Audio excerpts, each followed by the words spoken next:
mortal affairs. I am your celestial guide, Rin, and joining me today is an incredible bunch of people.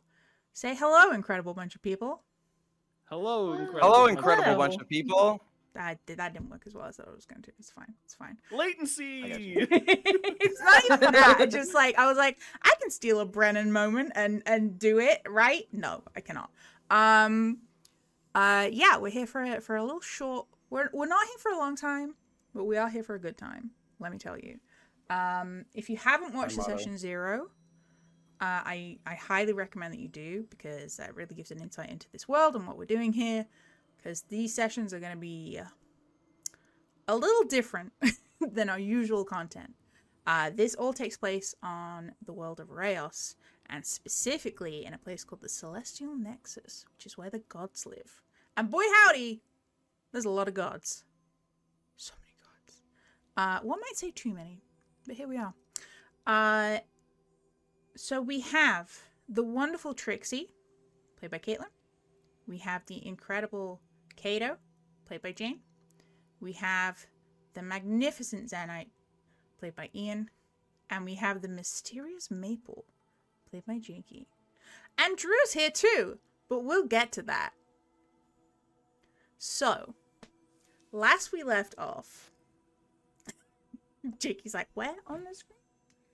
What's going on? You don't know. Last we left off, our 4 new interns had just stepped through a doorway. So I guess you better open your eyes and see where you are. The Celestial Nexus is light. It is a seemingly endless white room. The air is warm here, almost like you're sitting in a little sunroom or a conservatory. It's that kind of like, feels like the sun is warm on your face, but you're protected from any wind or bugs or anything like that. And as you kind of look around blinking, you see in front of you the shepherd, who you now know as Aaron. You see beyond them a empty pavilion, just a standard little garden pavilion, and 4 motes of light. And each of you would recognize the mote of light that helped you get here. And Aaron smiles and says, welcome. Now, we should probably do introductions. As you all know, I am the shepherd. It is my job to introduce you to this place and this world. And sort of take you through the day-to-day tasks that we will expect of you. Let's go around the room. Trixie, why don't you start?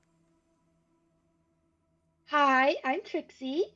I'm just here to find my sugar daddy, honestly. They said that I could find like the best one, so that's why I'm here. What does Trixie look like? Am I allowed to ask that? Sorry. Absolutely. Yeah. No, that's not a thing that you have to apologize for. That's just me genuinely asking. Yeah. So Trixie, she's a little bit shorter, but she's very like, she's blonde hair, blue eyes, like long blonde hair, but she's got like very like California type of like tan going on. She looks like a bimbo. Like that's what she is. So she's just like, she's small, she's petite, but she's also like very curvy, and her clothes are definitely meant to draw in unsuspecting males. Delightful. Aaron just kind of smiles and nods and then turns to Zenite. Well, hey everyone. Pleasure to be working with y'all. I'm assuming. Uh, Camera pans to Zenite, and you see a relatively tall, dragonborn, pretty broad shoulders, uh, keeping not too casual, but not too uh, let's say luxurious chainmail on. He has a flood of purples, pastels, royal through down his scales. Though he does have on a few of his frills, a few of his little spikes and horns, specks of what look like gold, and some of his horns and spikes even trail off to become more of a gold hue um, than purple. Um, he also doesn't seem to have weapons on him at the moment, but he seems like he's more of a hands grapplers. He has ribbons and wraps around his hands, along with his general chainmail garb. Looks a little stoic and a little bit more like a a good old laborman, but he does what he gotta. He lives. In another Hello. universe, he probably drives a Ford. Probably. No, well, I would say probably some sort of maybe like a Jeep or some sort of SUV that can go off roads. Maybe not a sponsor. Jeep, we're bringing this back, please. Easy. Look, it's an easy win for you guys. It's really on the beating pulse of media right now. Just consider it, you know? Consider it. Aaron kind of like pulls the camera back from the fourth wall and says, "Stop that." And turns to Maple. So while everyone's talking, Maple is doing the thing that I would do when I can't understand a word anyone's saying. Is Maple is nodding, as I'm assuming they've spoken in common, and Maple is nodding, but there's nothing behind the eyes, because Maple doesn't speak common. Um, uh, Maple kind of like assesses the room, and from within their chest, in primordial, this sound resonates out. I am Maple. I am here. Maple is 10'3". Looks like they're about like 1,800 pounds of dirt. They are covered head to toe in dirt debris. There is some like fungus and stuff growing in little patches. There's some moss. There's different vegetation just kind of all over. They've got a little sprout on the top of their head and a dome shaped like head. The best like reference for shape I would say is the golems in Delicious in Dungeon, or like the Juggernaut, that kind of like round head, wide torso, and then just like smaller legs. But from within, like whenever Maple moves, there's a bit of a, not like a super loud grinding sound, but there's a bit of the sound of like metal moving underneath, and there is like a metallicness about the voice that echoes in the chest. And then they have these two little ocular like eyes that kind of like this little fella right here, if I were to say, uh, is just like round eyes that when he says like that he's here, his lower eyelids just raise, like indicating he's smiling because he doesn't really have a mouth that's visible. I think the kind of, as Maple says that in Primordial, there's a realization on Erin's part of, oh yeah, didn't think this part through, did we? And she kind of reaches into a pocket, steps up to Maple and says in Primordial, consent? For what?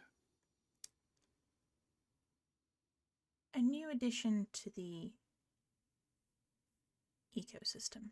And she pulls out a shining, kind of like, almost like Viridian, but with that kind of like oil slick rainbow effect, beetle.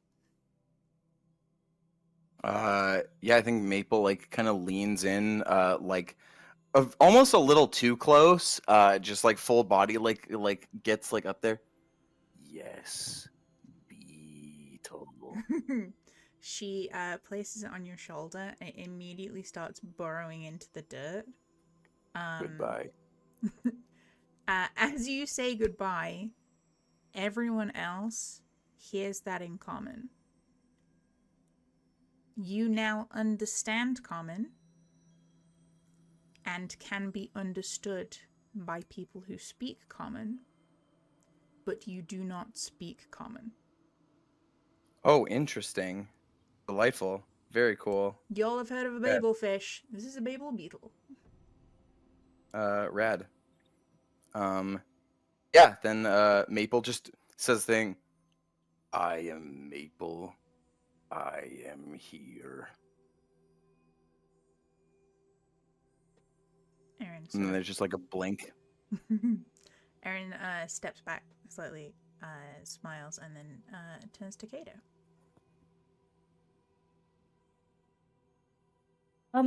Hello everyone. My name is Kato Highcloud. I'm very happy to be here. Quick insert to describe Kato. She is a very light, kind of powdery blue, skin-colored air genasi of average height, and like slim but like muscular build. She has long, straight, her hair is light blue right now, but it can go between that and white sometimes.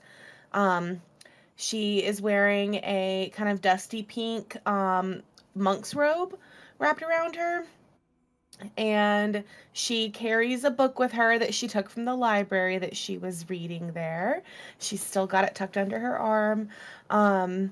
And I think she's wearing sandals, but she's just really simply. She's kind of, it's like, it kind of gives uniform a little bit.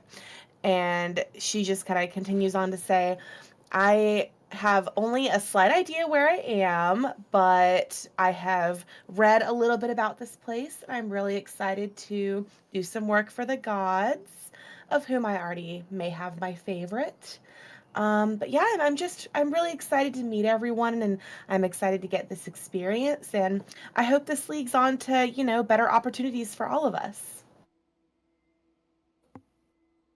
You have a favorite god? Yes, I absolutely admire the scholar. That god is kind of everything I aspire to be, and kind of, I just like to dedicate myself to learning, just like that god, so. Neat. Thanks. I'll worship whichever god will, give me the best daddy. So. You are without a father? I mean, I have a daddy, but I'm always looking for a better one. You are hoping to accumulate multiple fathers? Yes, exactly. You can never have too many daddies. I have not heard this, but this seems reasonable. I hope you find many fathers. Me too.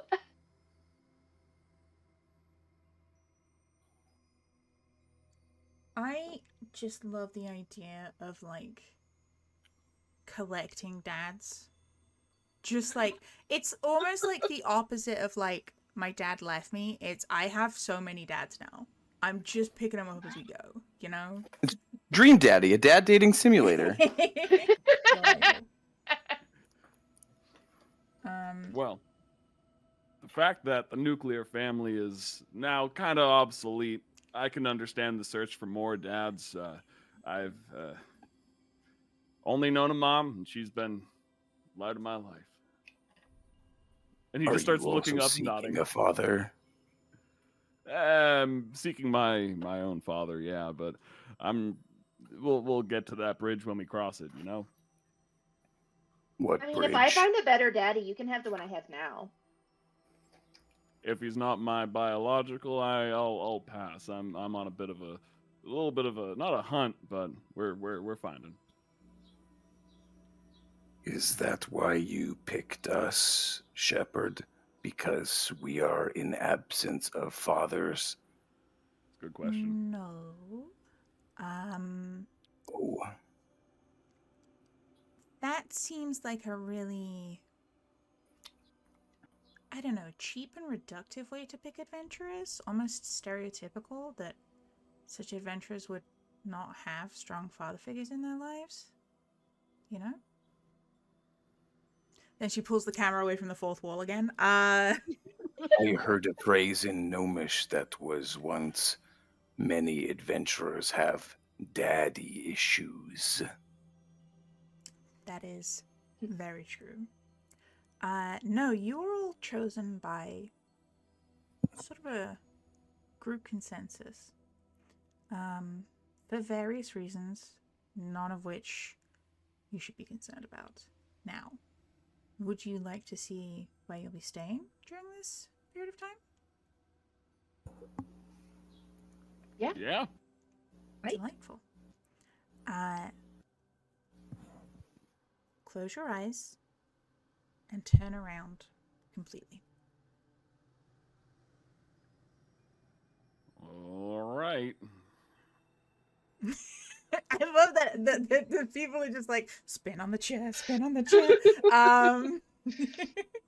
As you close your eyes and turn around, you do not feel as if anything has changed other than being a little disoriented and maybe tangled up in a cable there. You good, Ian? I don't know You where need to this spin the cable other came way. from. Oh yeah, I got to go back the other way. I think I went to the wrong spot here. Oh god, oh god. Oh god. Oh god. Maple still has their eyes closed because they weren't told to open them. That's true. As the rest of you, especially Kato, I saw that little peek. Delightful. Open your eyes. You see in front of you another door. This one is just a simple brown wooden door. Erin kind of reaches up, gently touches the dirt that is Maple's arm and says, "You can open your eyes now." A door. You gave us a door. Thank Um, you. The door leads through to your sleeping quarters, and if they are not to your satisfaction, just think of something that you would prefer. Step outside, close your eyes, turn around, there will be another door. I will say this door is big enough to accommodate Maple. I'm going to have to say that a lot, because Maple's big. I think Maple's perfectly normal sized.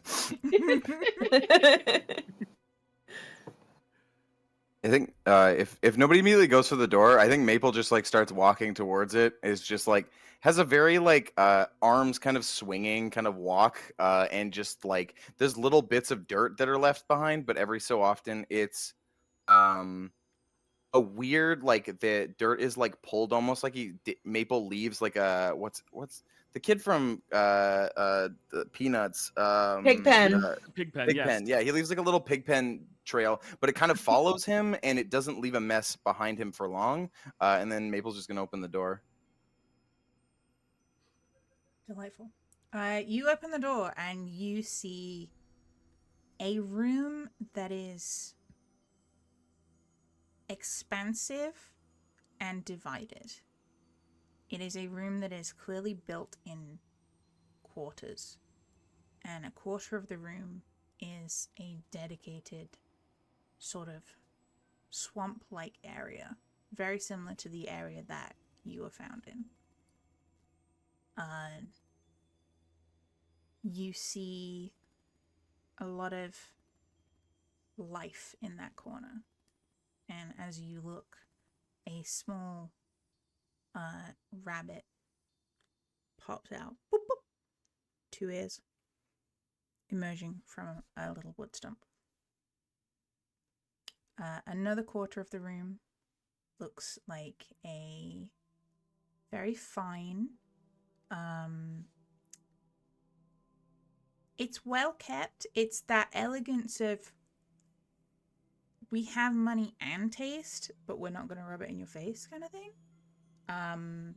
That is well stocked with a bookcase filled to the brim with many tomes, both of academic interest and fictional interest. Another quarter is it's the Barbie dream house. Let's be real. It's just stunning. It's pink, it's gaudy, it's everything you want from life. This is, we have money, no taste, and we're gonna rub it in your face. But I love it. I'm here for it. And we all know whose corner that is. And finally, the fourth, Zenite's just like, all right, let's go. And finally, the fourth corner is a lot more like homely. It's giving, you know, quaint cottage in the middle of a field type energy. It's, you know, this little like checkered, you know, cloth everywhere. It's very just sweet and warm and homely.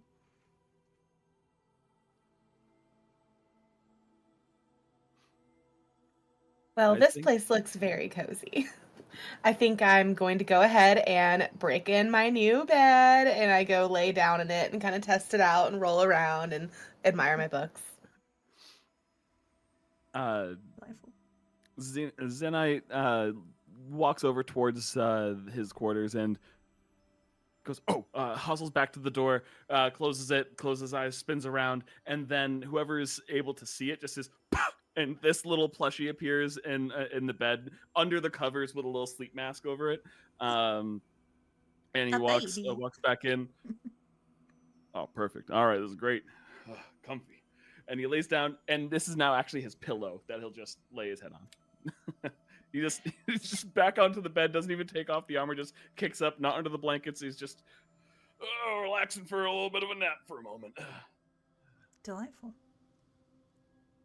So Trixie's going to like immediately she's gonna hone in on the bunny that was popped up in the swamp. And so she's gonna like, oh my god, a bunny! And she's gonna run towards it, but then like she's gonna stop before she gets to the bunny and she sees like the Barbie dream house and she just sort of like stops with like stars in her eyes and she just like walks right over there.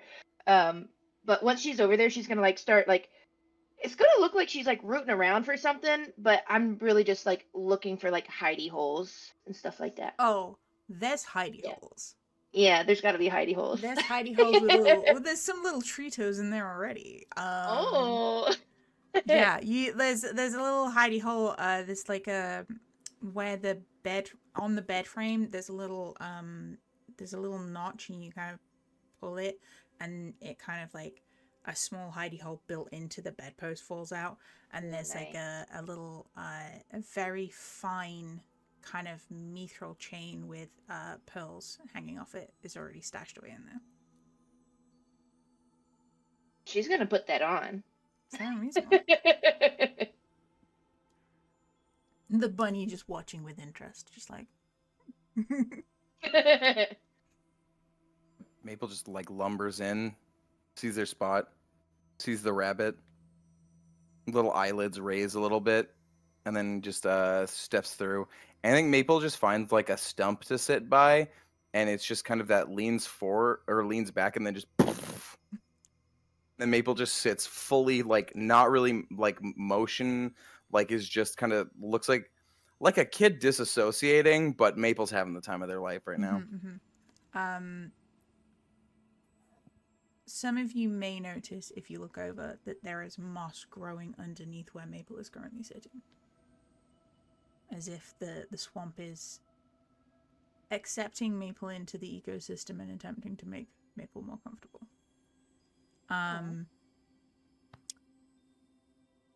Aaron kind of smiles at you all from the door and says, if you need a break, now's the perfect time.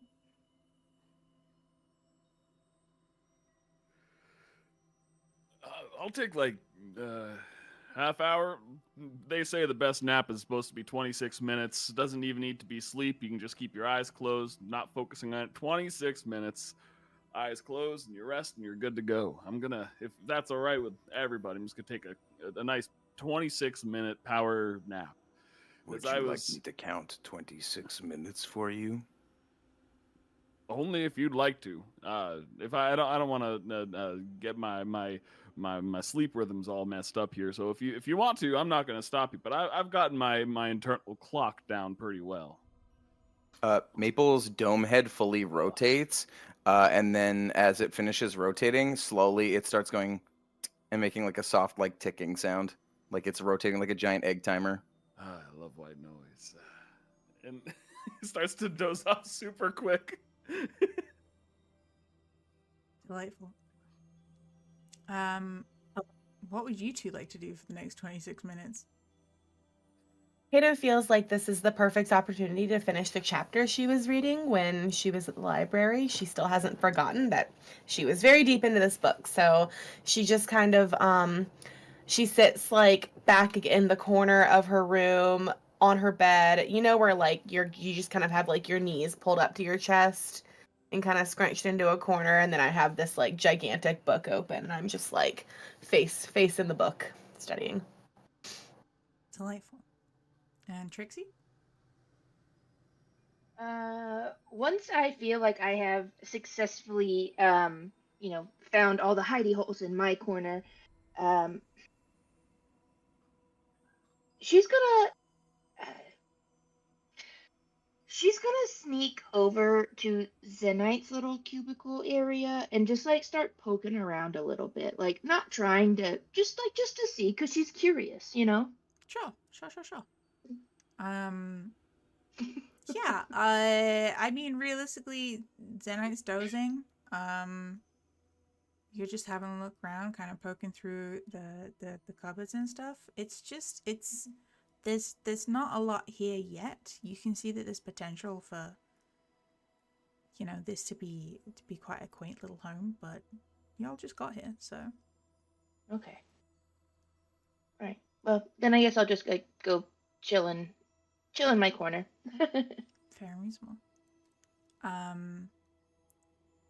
You get to the sort of 25.5-minute mark, and there's a brief moment where Kato and Trixie, you feel, it almost feels like your eyes are a little bit itchy, and you both kind of close your eyes for a second, and then you open them, and you suddenly feel like you've had like 8 hours sleep.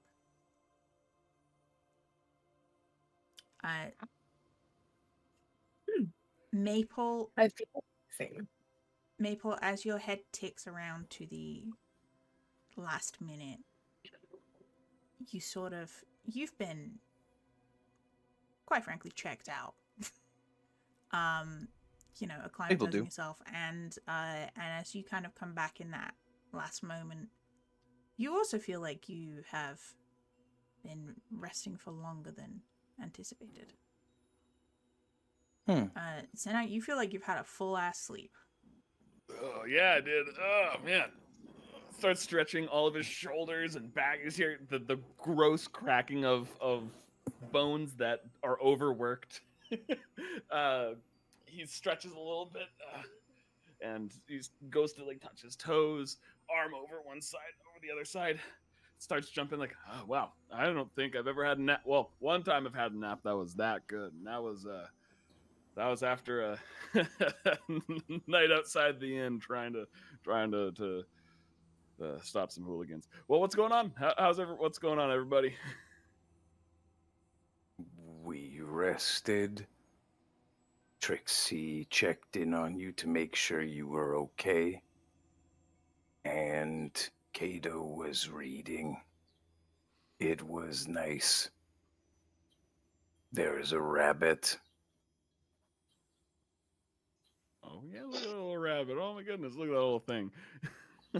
Oh,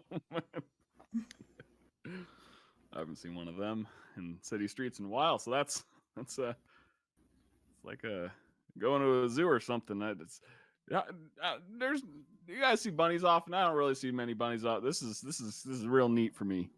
Wow. Yes. He's just completely enamored with the bunny just sitting there. There is a gentle knock at the door.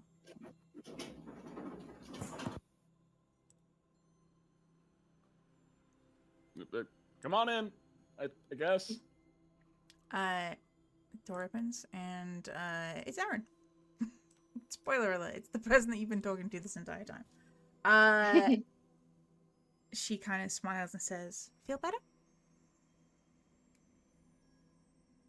Feel Yeah. great. Delightful. It's amazing what a little reading can do. I feel rejuvenated after that. Good, good, Told you. good. 26 minutes. Whenever you come back to this place to rest, however long it is, you will feel fully rested. It's the least we can do for you. Zenite starts. Amazing. Zenite starts to like freak out a little bit. It's like I thought I was getting my. It's 26 minutes was supposed to only feel. So that was like, was I out for 8 hours or was that just? Oh no. Was no, that no. magics? Magic? Yes. Horrifying. All right, well, I'll get used to that. Appreciate the thought. Oh, all right. Starts to re-stretch again. Do not worry. With it being magic, you have not impeded your sleep schedule. You did not hit full REM sleep. You simply rested your eyes. It seems magic rest has restored your body. Appreciate the insight on that. That does make me feel quite a bit better. Well, I'm guessing we got stuff to do now. I'm going to take you through the basics. If you could step out here, that would be lovely. We're going to hold it there for a second.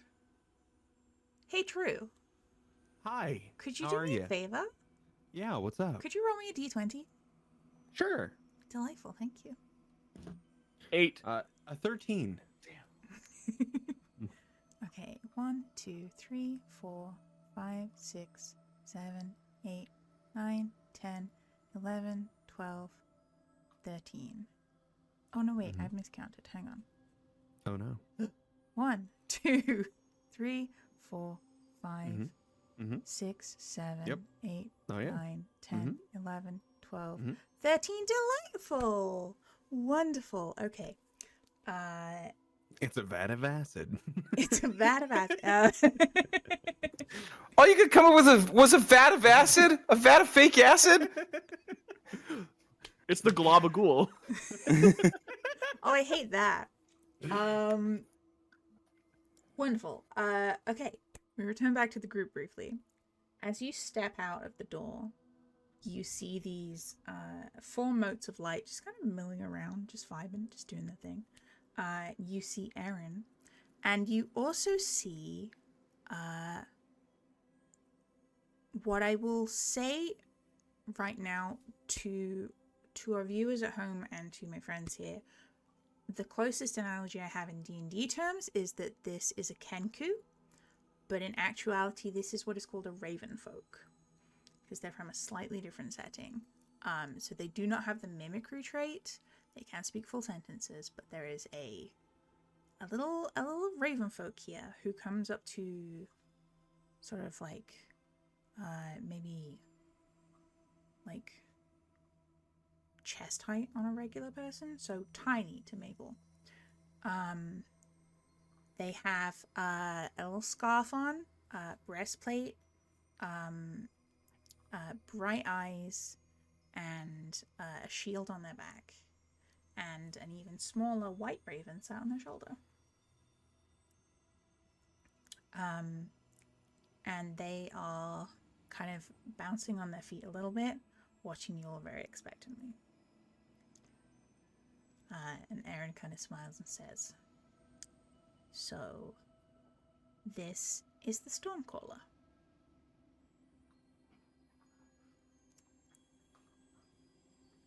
No shit.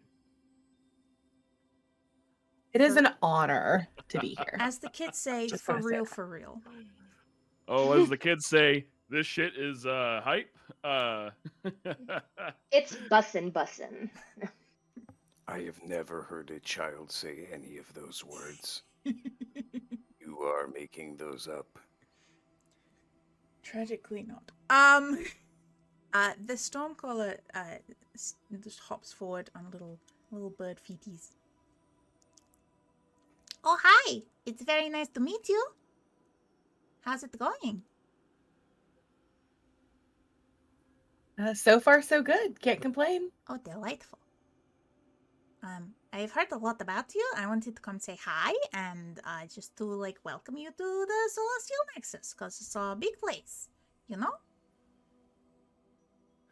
If you ever get lost, just close your eyes and think of a responsible person and turn around and you'll probably find them.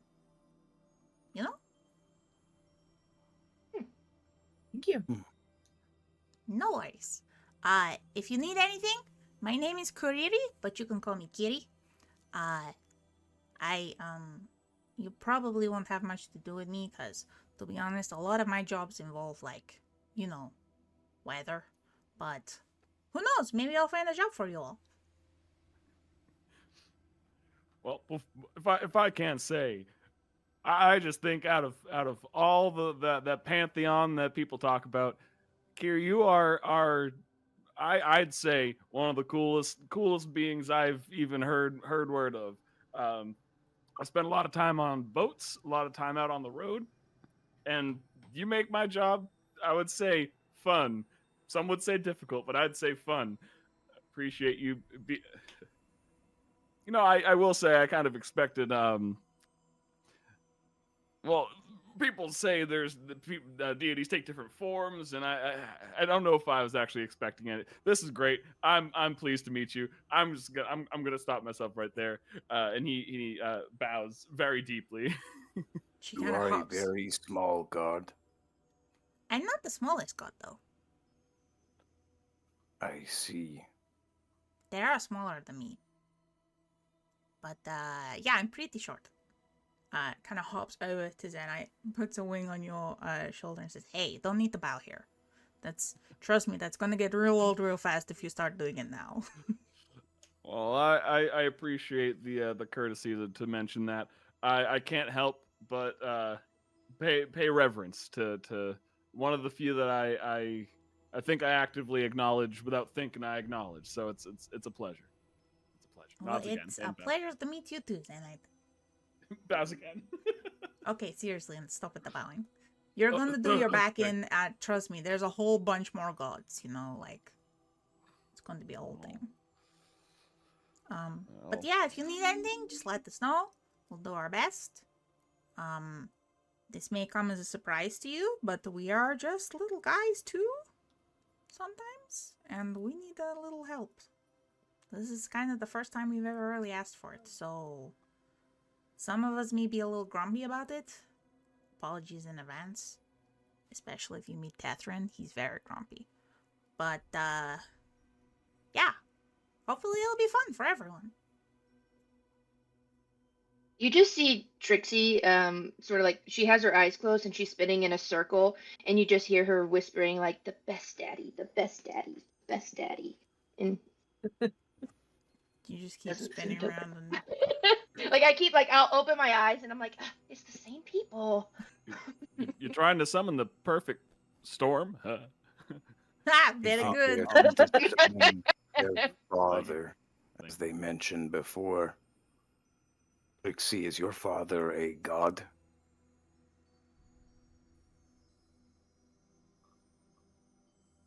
Oh my god, is there a god daddy? That's definitely got to be the best daddy. Can I meet your daddy? My father? Yeah. I don't have a father. Oh, so there's not a god daddy. No, it's not a. No, it's okay. Don't worry. I'm not. Oh, This is okay. not the whole like I'm a little orphan kitty thing. It's not the whole thing. I just we don't have dads up here. You know, we don't have fathers. But I mean, Because here's the thing. I get the feeling you're not talking about the father figure. You know what I mean? You're right. Okay. Well, let me give you a little clue. If the siren comes up in your list of, people to help, you might want to become friends with them. Thanks. He's what most people would call a delight. An afternoon delight. Just kidding. I'm definitely the wrong person to ask about that. Just kidding. I'm a literal bird. I have a cloaca. That's not a thing we do. I have a cloaca too. Hey! Cloaca. Birds, 5. lizards. Maple leans to Kato. They were talking about fathers, and now they are talking about cloacas. What is happening? Well, it's just one of those natural progressions of conversation where one person will bring up something that kind of reminds the other person of something loosely related, and then, the subject will move on to that other thing, and it causes a natural flow, and that's why you can start on one topic and then wind up somewhere wildly different. Does that make sense? So, people often talk about things such as their parents and then segue into cloacas. Maybe not such specifics, but yeah, I think you're on the right track. Conversations can go anywhere, Hey, cloacas. Not even once. even to cloacas. If you're a human listening to this, please, not even once. Don't Not be a even fucking once. weirdo. Don't do it. Please. Look, we all know I that beg. Garrus Vicarian is the sexiest lizard in the galaxy, but that doesn't mean. That's my Mass Effect fans out there. Oh You know my what's up. God. Anyway, People are confusing. big mood. Kiri kind of just after this whole segue, just kind of smiles. Okay, if you need anything, let us know. Okay, I've got to go do some work now. Okay, bye. And just in a puff of smoke vanishes. How do they do it? Aaron just leans forward and goes, "Magic." Jesus, I forgot you. Oh my goodness. I'm I know. so I've out of just been sorts right now. T-posing in the back. Don't worry about it. Someone put no clip on. My feet are like 2 inches below the floor right now. I don't know what's going on, but I'm here for it. You know will what? notice that if gotcha. you're not directly talking to a god, they will just T-pose in the background. That is a thing. I noticed your textures weren't really loading in right earlier. Yeah, So it was a time. Look, I'm a complicated model with many different textures. I'm gonna start using that as a kind of a self-pep talk situation when people don't understand me. I'm a complicated model with so many layers of textures to load. I love that. Truly do. Erin turns back to the door that you had all emerged from, and you see next to the door there is a board. Now, give me but a second, and I will show you what this board looks like. What's a butter second? Ha ha ha ha ha ha. Very good. And for our lovely viewers, I can also show you what the board looks like. Pacha! There is a requests board on the wall next to the door. And written in chalk is your first task. Erin stands next to it and says, when gods have requests, they will put a request on the board. You will get to choose out of the requests that are available which ones you want to pursue. You don't have to pursue all of them. That is definitely not expected. We want assistance. We don't want to overwork anyone. Yes, Maple. May I add something to the board? Absolutely. What would you like to add? There has been a great request from multiple people for fathers. If that could be put on the board, that seems pertinent Absolutely. to many. I will put that on the board as a request. Delightful. Maple leans over to Kato. natural conversation progression. And nods. Incredible. You know, Maple, I think you're a great student and you're going to go very far. I would prefer to stand here, but if we need to go far, I will. Okay. Suit yourself.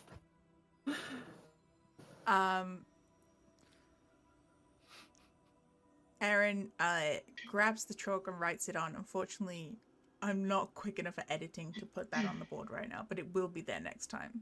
Guaranteed. As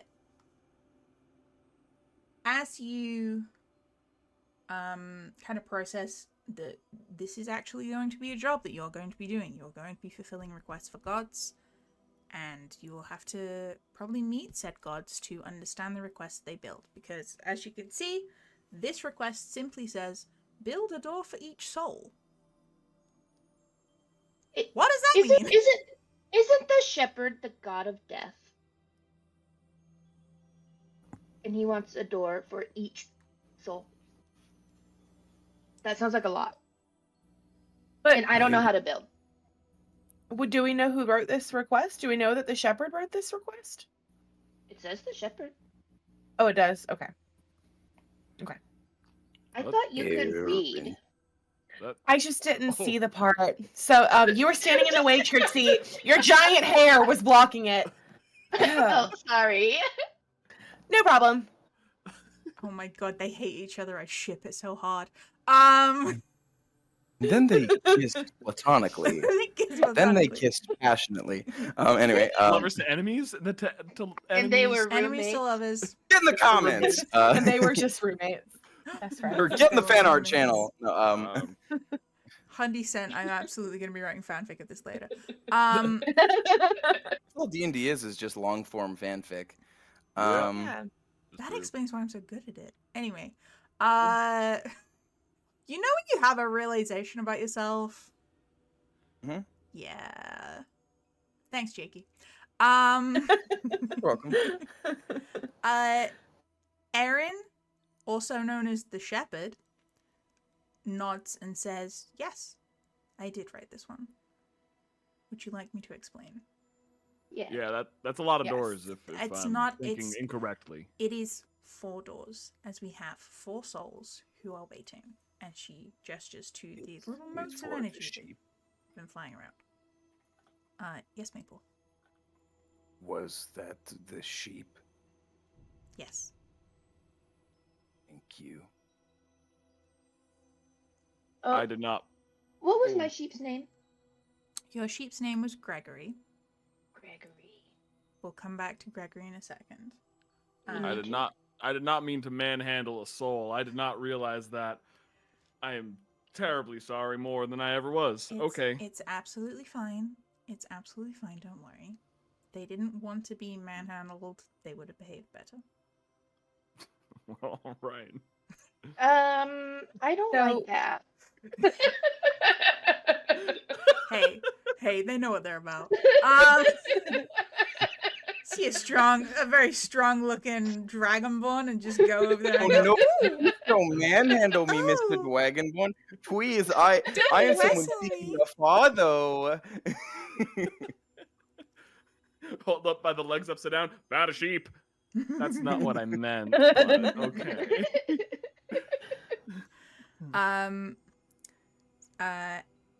Aaron smiles and says, each of you came in with a soul, and each of those souls needs to move on. When we die, we go to where we deserve to be. And a lot of us don't really understand what we deserve in life.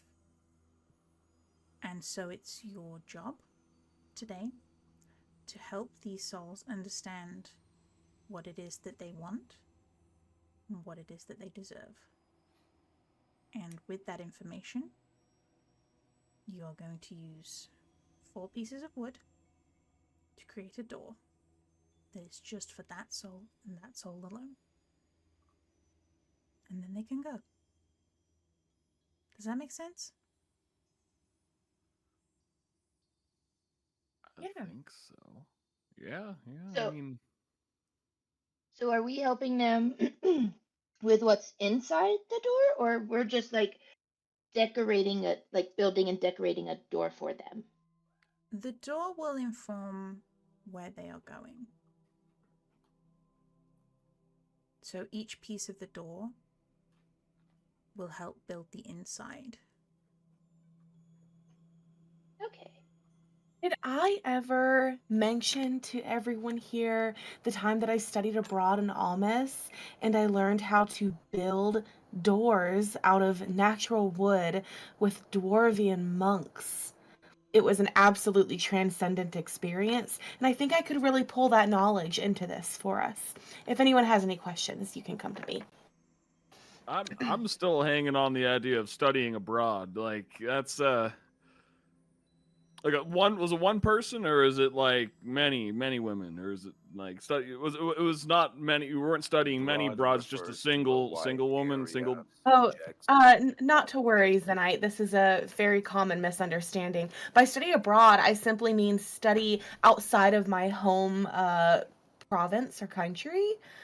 Okay, That's all that word means. Yeah. that makes sense. I word association is I'm around a lot of dock workers, so I hear a lot of lot of gross nasties, and thank you for clarifying. No problem. Anytime. Studying abroad. I I did spend some time with this guy named Alfie, and I think he like built stuff. He wouldn't stop talking about it. But you know his he made pretty good money. I just had to listen to him ramble, so maybe I can recall something he said about building things. Well, How do we determine what someone deserves? that's what you have I to figure out. suppose we might have to just take some time, like getting to know our individual sheep better. Souls, I mean, I'm sorry. I'm still stuck on the cute little sheep form. I will say that I would recommend working together because using only a single perspective to judge someone would seem short-sighted. That's why we gathered a group of you and not just one person. So if one of us was kind of like bad, are we gonna have to build a bad door? I don't know. Let's find out. And Nope. she clicks her fingers, and each of the motes transforms. The first mote, Frederick, turns into this 7-foot in heels,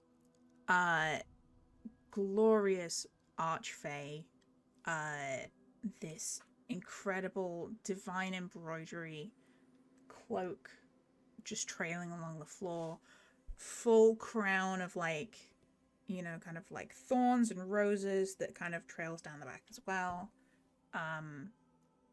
The arrogance coming off this guy, off the charts, but archfey, what are you gonna do, right? The second mote, Evelyn, transforms into a much shorter individual, little gnome, an elderly lady, a little bun on her head, hands kind of wrapping around each other. You can see that she's not even at her full height. She's a little hunched over. Age has definitely left its mark on Evelyn, but there is still a twinkle in her eye and a big smile on her face. The third mote, Cordelia, transforms into a pale pink tiefling with long, tall horns, fairly average height. She looks a little confused, kind of almost kind of holding her arms sort of as a self-comfort thing. Her clothes are pretty standard. You know, nothing too fancy, but not, you know, desolate or anything. She looks sad. And the fourth, Gustav. Drew, would you like to describe what the others see? I sure would. You see a small 4-inch coin purse drop to the ground, very rotund, as you see the bag move around for just a moment. The little drawstring kind of opens, and you see this little puff of smoke move out of it as you start to see this grease slicked back hair emerge out from the bag. You see this very rotund Italian man pixie with these tiny little wings, very hairy arms, nice, glorious Tom Selekian mustache pop out. And I put it into the voiceless channel. Just two people in this group are going to be very familiar with this character. Motherfucker. I cannot fucking. Well, for those wondering, I drew this little guy. Incredible. Oh, he's back. Incredible. Oh. He's back and he's dead. Wow. Hey, look, sometimes you're the bug and sometimes you're the windshield, okay? Before we get some gabagool from Gustav, could you start quickly go over the description of Frederick and Evelyn, please? I have the other ones, but I wasn't quick enough on the notes. Frederick is a 7-foot tall archfey in heels. Mm-hmm. Long, very kind of intricate, ornate cloak that trails along the ground, and a crown of kind of like brambles and thorns and roses that also cascade down the back. Cool. And Evelyn is an elderly gnomish lady, little bun, hands kind of clutched together, a twinkle in her eye and a smile on her face, but clearly age has taken much from Evelyn. Okay, thank you so much. No worries. As Erin smiles at each of them and gives them a brief nod and they acknowledge Erin back, she says, well, it's up to you, but I will be here if you need me. Just, if you need me, I'll be in the pavilion. And she turns around and starts walking over to the pavilion.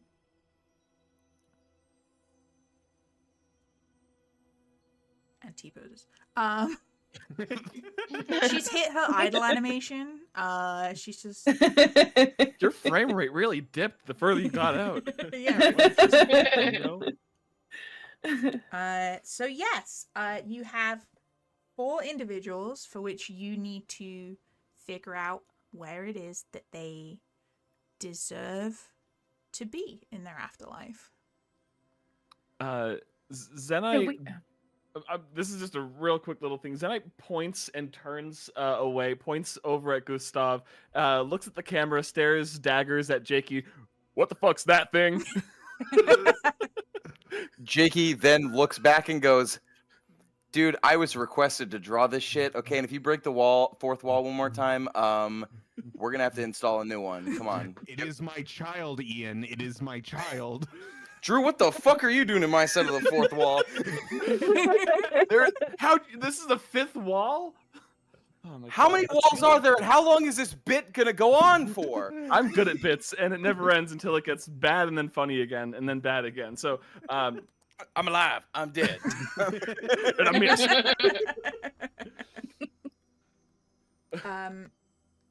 As you're all discussing several walls, which make no sense because you're supposed to be building doors, Evelyn kind of comes up to Cato's side and just gently tugs on her leg.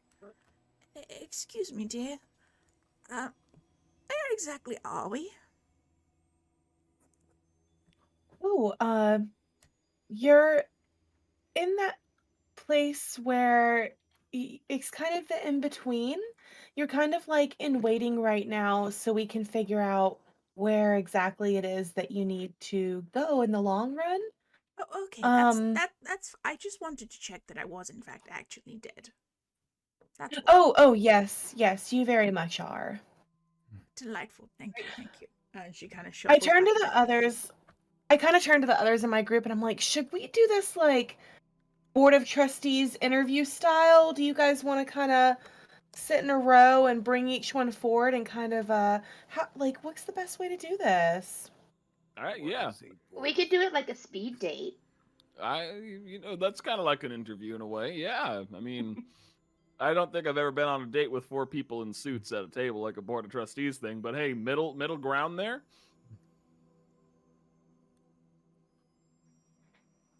You guys tell me. I will follow each of your lead because once again you are all saying words and I think you are making some of them up. Okay, so Kato just goes and grabs a few chairs and sets them all next to each other and plops down in one and just kind of sits there and looks around at everybody like, okay, let's have a seat, let's get to talking. Little notebook. Who's up first? Well, we should maybe go in the order of which they changed form. Frederick, would you want to approach over here for a moment? This glorious bastard man just turns around. Oh, me? All right then. Steps forward, sachets over, flicks his hair. Oh, it still gets sad. Well, what would you like to know? What did you do in your life? In my long, illustrious life, I was an archfey, and I commanded thousands just to fuck around, you know? What did you command them to do? Well, some of Were them... you like a leader of like a king or something? I wouldn't say I was a king. Maybe a queen. But I wasn't in a position of immense power. I was not head of the court, but I was fairly well respected there. What do you mean by fuck around? Oh, we fucked around and I never had to find out. It was delightful. I do not know what you mean. Frolicked, we fornicated, we often fondled. I think he should go to a really great place. Well, let's save some. Wait, of but those... first, I have a question for you. Just this might help. When you went to the market during your life when you were alive, and you had one of those wheelie carts, whenever you were done with the wheelie cart, did you leave it out in the area where everyone else has to park their carts, or did you return it to the market before leaving? I've never been to a market in my life. I have people to do that for me. Oh, okay, well, okay. Well, That changes the scope. Yeah, I mean, ultimately, are you a considerate person? Have you ever really put too much care into the people around you, besides the maybe those you had some sort of demanded esteem or respect from, like the people you bossed around, commanded? Did you ever have respect for them? Some of them. I mean, have you ever been to the Feywild? Yes. No. Well, then you know what it's like. It's sort of a...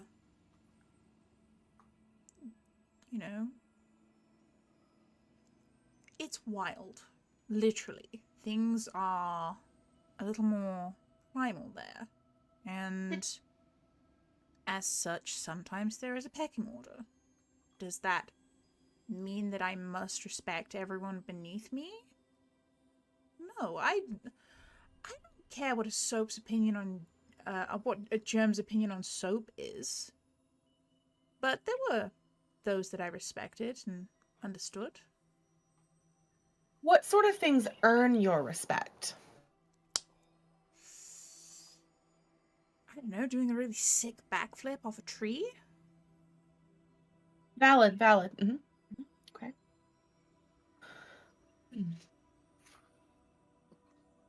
So, as an archfey, you had lots of power, yes? I did. Why, and if you were powerful with people, did those lower than you see they did not deserve respect? They could have...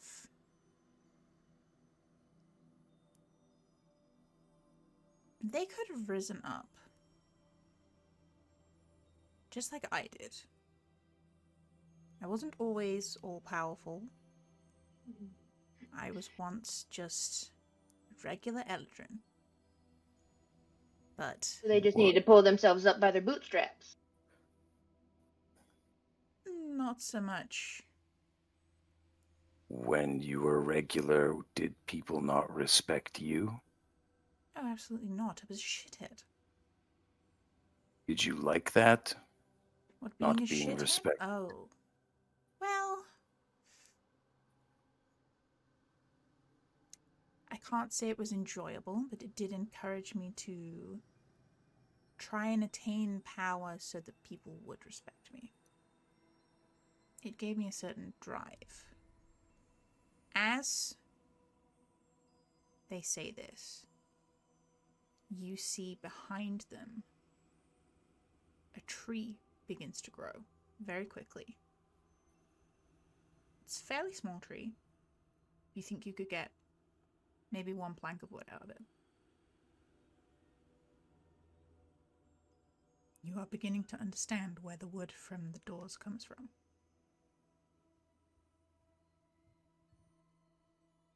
Okay.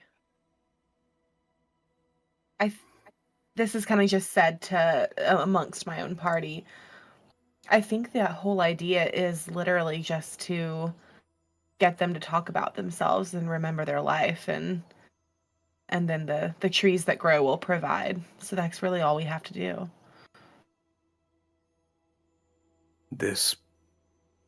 I don't know how much I want to hear about this person's life. Maple makes no effort of making that quiet.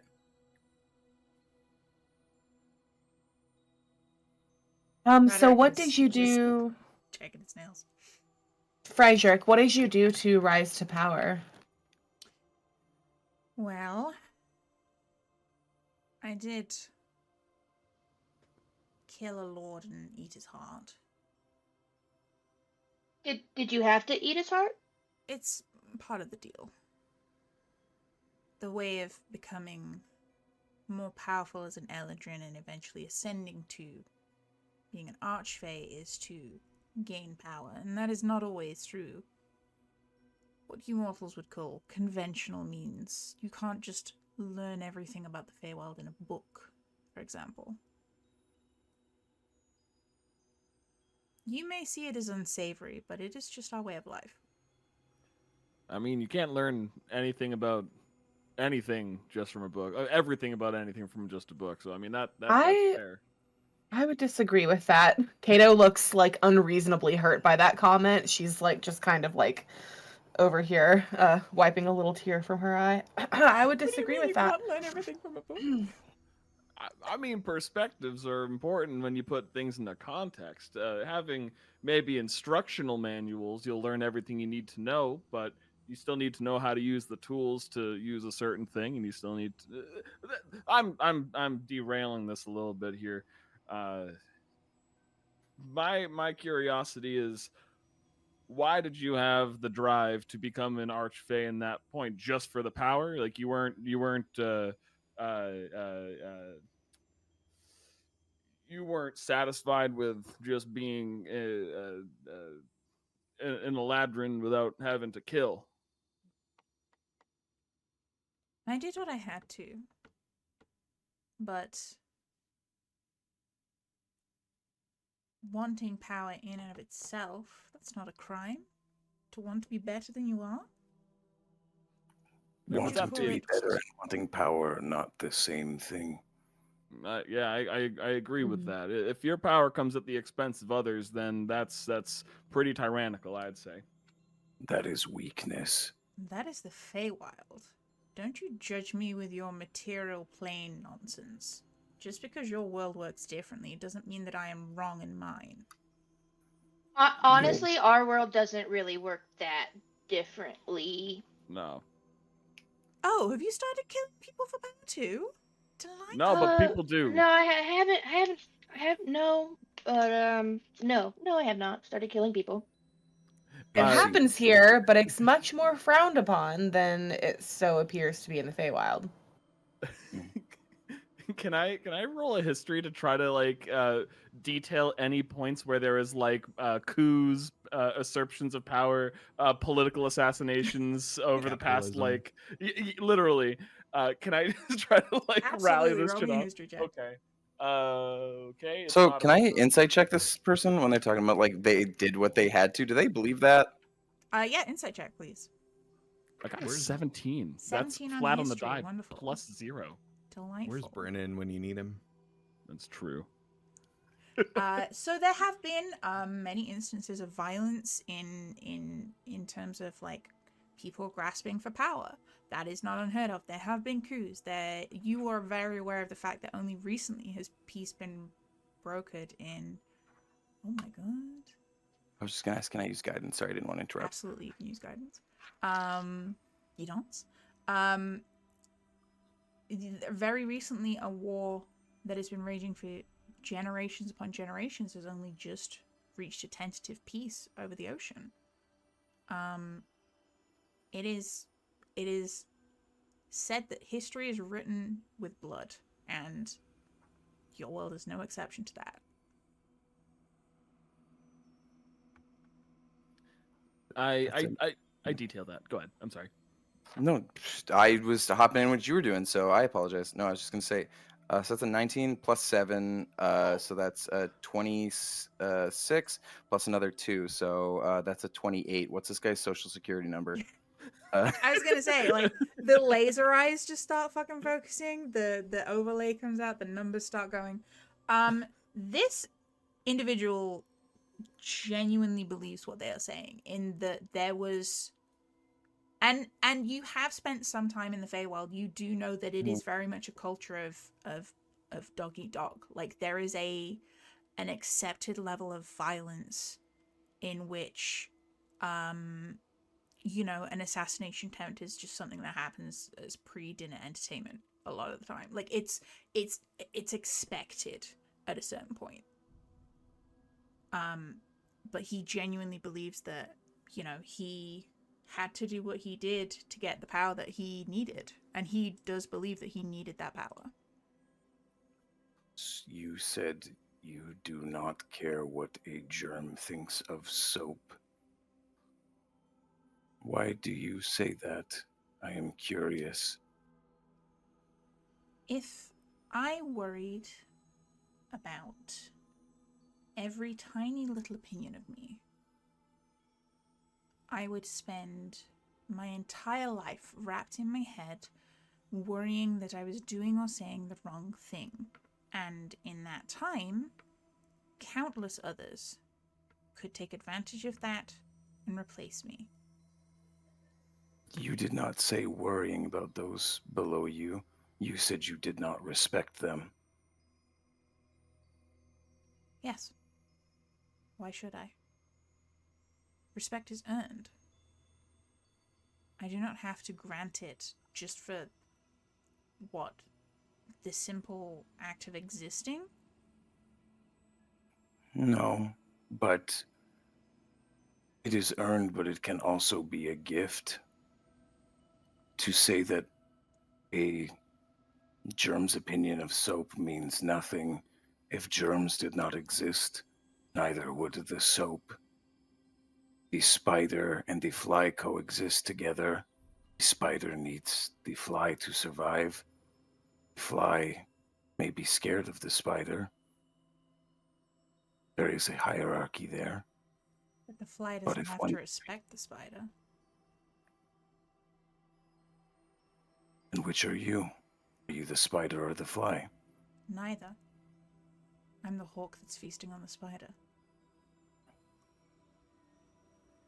And yet here you are, pleading your case to 4 people. And your body is possibly like a hawk after it has had its meal. It is mulch for the dirt. It's true. I am dead. There's nothing I can do about that.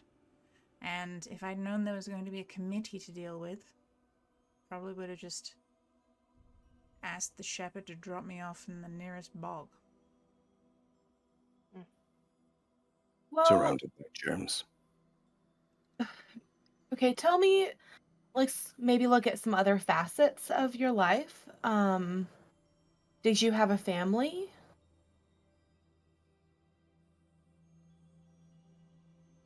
Had a son. He didn't Tell us survive. about him.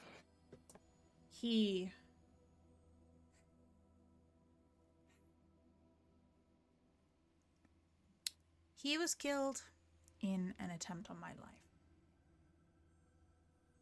It is what it is. Was he trying to save you? Oh God, no. He was Was helping them. was that well, okay, well that was that before or after you started to you know, gain your power and Oh, this was after I ascended into Archfaden. why would your son want to help heal you? Because he too wanted better. He wanted to be better. He You wanted couldn't- to be more. You couldn't have helped your son do better? Not to the extent that he wanted to reach. His I How do you think- feel about your... Oh, sorry. You did help them. It seems they turned out just like you. Well, until he died, I suppose. I mean, how do you feel about his desire to overcome you in power? Are you proud or are you disappointed?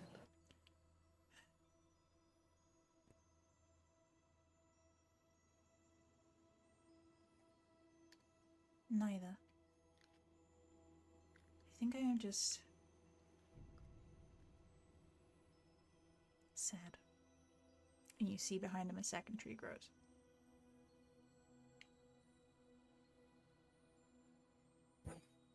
Why are you sad? I don't know. I should be proud. And I think I am. Should you? To a point. Well. Yes. Doesn't every parent want better for their children? He tried. You would hope so. He tried his absolute hardest. Don't think I could have asked for better. I didn't think you weren't. I just wanted to hear you clarify.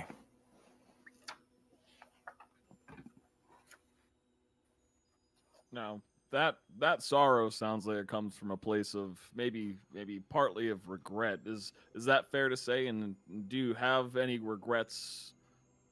Not about things that you could have done for more power, but just for the general everyday. You know, any regrets that you feel?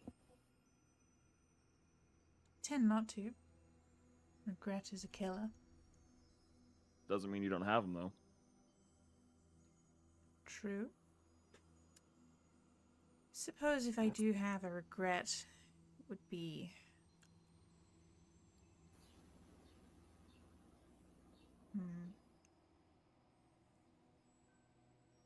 I mean, the obvious one would be dying, but nothing I could do about that.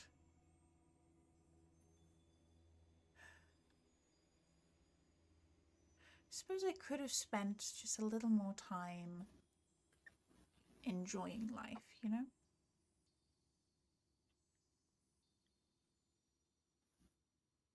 How did you die? I was poisoned. So ordinary.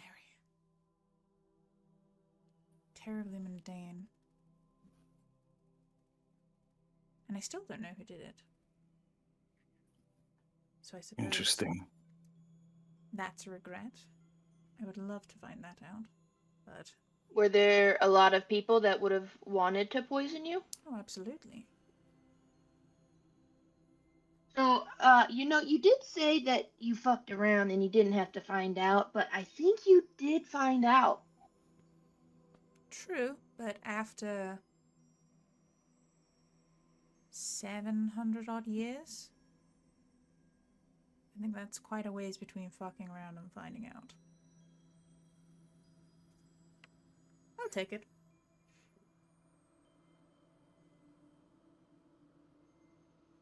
Other Right, than... Drake. Lefty? Oh. No, you Oh. go. I want to hear what you're about to ask.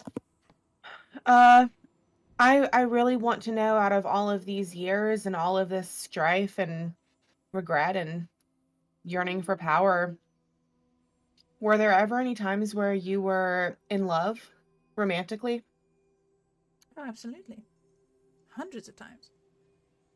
Hendrix, did you have a favorite? A standout? Honestly, no. I embraced everyone with a full heart. I have no regrets about that. And though, again, it may not to be to the prime material's taste, we are passionate, to say the least.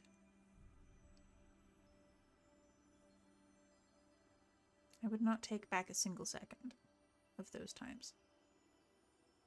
With all the power that you had, and all of the years that you lived, what did you do with your power? Like, did you help anybody other than yourself, or make any sort of lasting changes that benefited anybody else?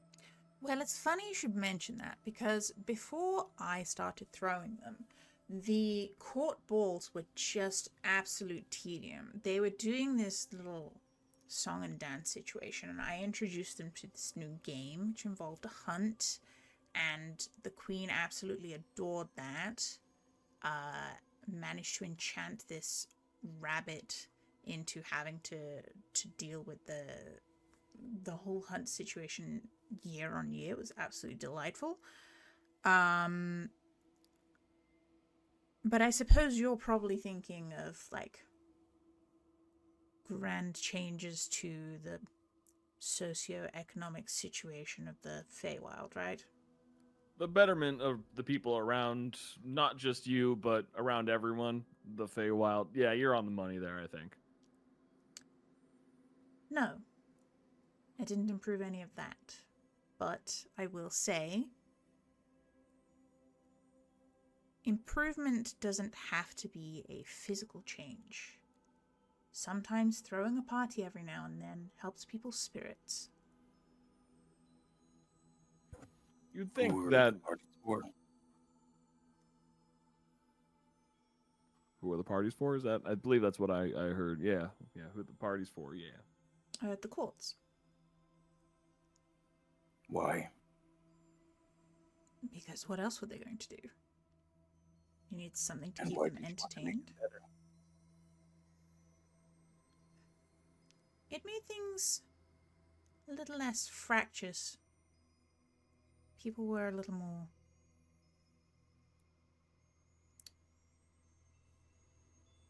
pliable when it came to listening to hearings or taking instruction from the Queen. So you tried to bring people together, and you tried to improve that? Yes. Was that your intention, or was that a pleasant side effect?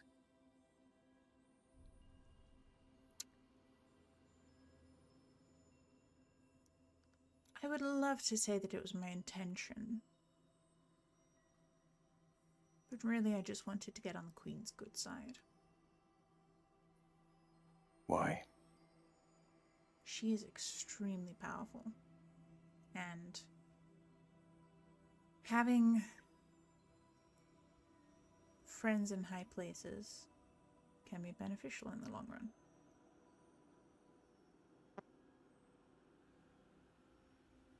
Didn't exactly Were they work your out for me, friends? though, did it? I still died. You did, but you said friends in high places. Did you see the Queen as your friend? No. I don't think anyone truly can. She holds herself at something of a distance from the rest of the world. Did you make friends at all?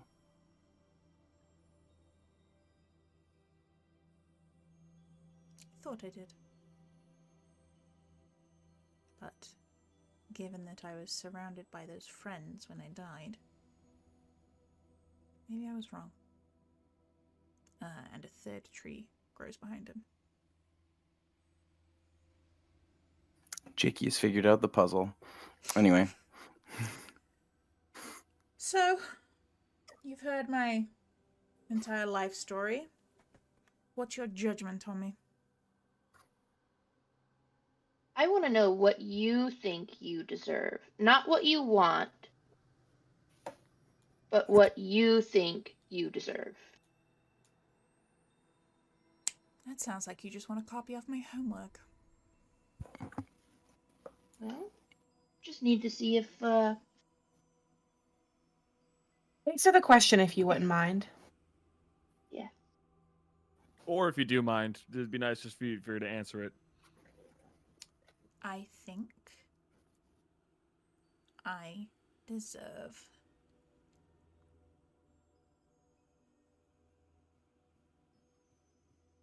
kindness. Why?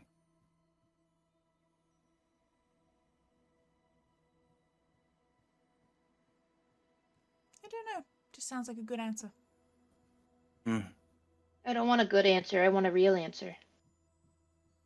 Well, that's the only answer I'm giving. Like I said, I'm not here to judge myself. That's what you're here for. You'll have plenty of time to do that for yourself, I'm sure. So let's. Well, we've heard what you supposedly think you deserve. Now tell us, what do you want after this? What is your ideal What I situation? want doesn't matter.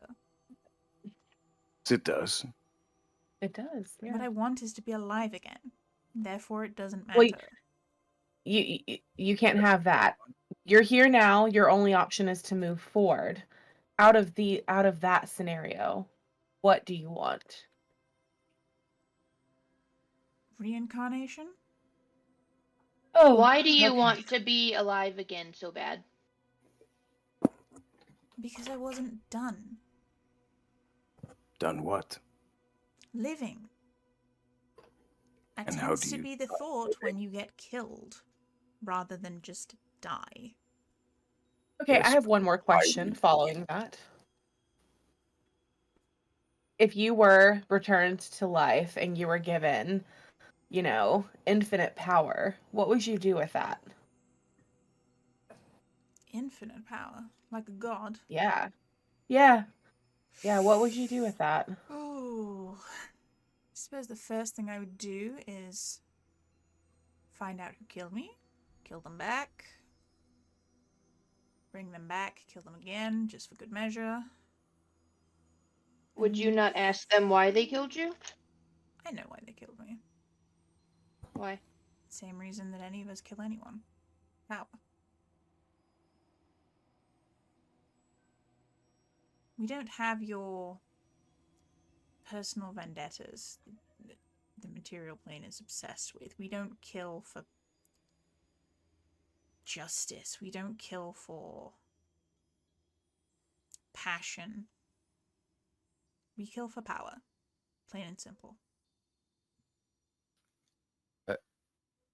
Maple gets up and walks to Aaron. Aaron, can I ask a question? You see, Erin is sat in the pavilion. The pavilion is now covered with various colored drapes, and she's sat on a pile of cushions tuning a lute, and she smiles and says, "Hi, what's up?" Who killed Frederick? Oh, I believe it was someone named Satine. Do you know why they did this? Well, I know that the Feywild has a custom of killing and eating the hearts of people who are more powerful than them to gain more power. I believe Satine quite literally ate the heart of him.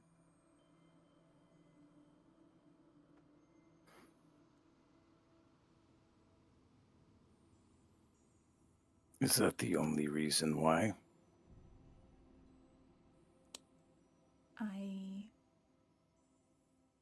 I don't know for certain. I may be very powerful, but I don't know the heart of someone. Not really. I can make some educated guesses.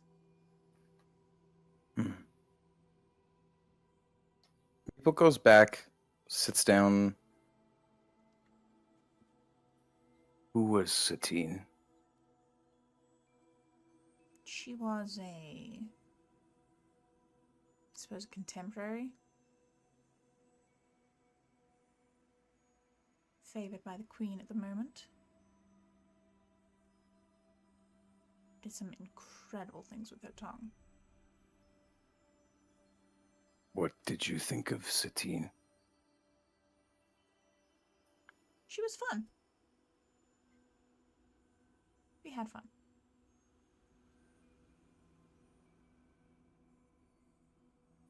What would you tell Satine if you could give them a message right now? I suppose I would say good luck. With what? Her continuing pursuit of power.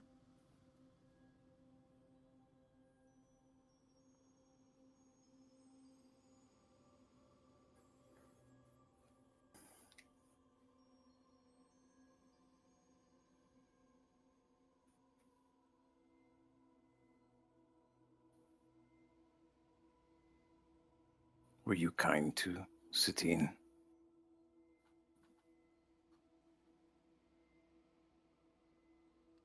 As kind as I was to anyone around me. And how kind was that? I suppose in your eyes, not kind enough. I don't really see whether you are a certain level of kind, but why do you think I would say you are not kind enough?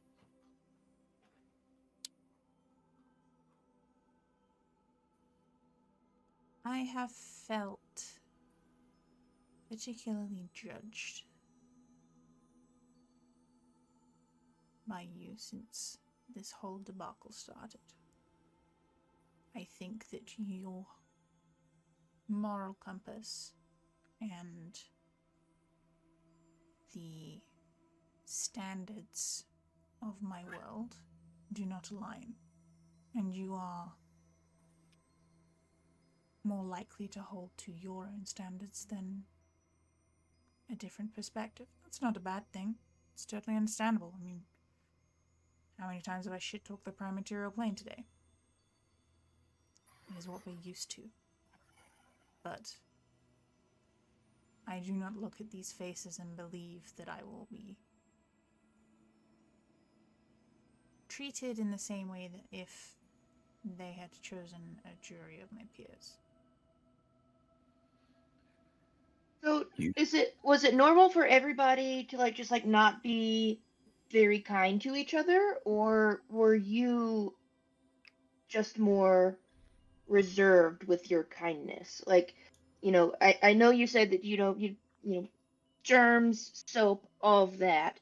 So not paying attention to like the germs because they're germs, but the people that are closer to your level of power, even if they weren't, directly, like your equal or anything, why were you still not kind to those that are closer to your station? Kindness can be very easily turned into a weakness. Did that I'm ever not happen? saying it is a weakness, but it can be turned into one very quickly. And for those of us who were seeking to excel and advance, having a weakness leaves you vulnerable to attack.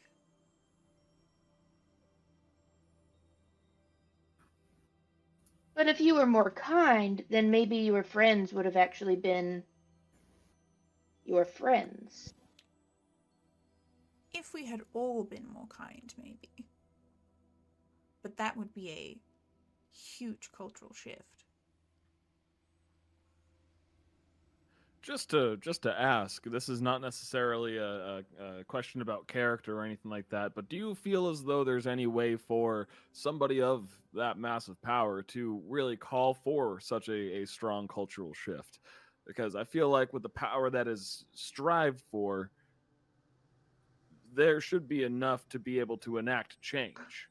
And it sounds like nobody wants to change. They just want to fill the role of the power, not necessarily do anything with it besides what has always been done.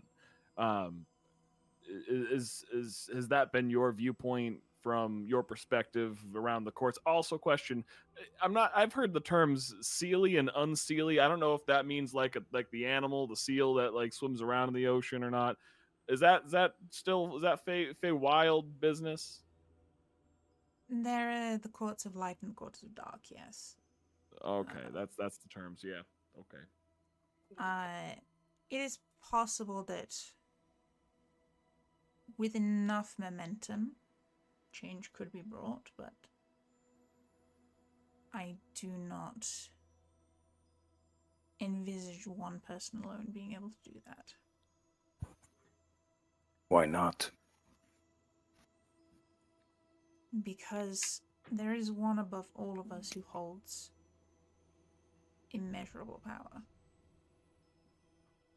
And unless she agreed to it, I don't think any long-lasting change would occur. That's the real tough thing. I'm not sure how different things are between planes, but there's always power in numbers.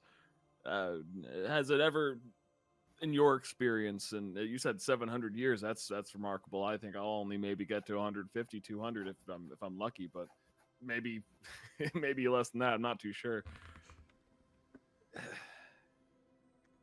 Do you feel as though that with enough beings all together, there could have been change made without having a single being needing to be the one to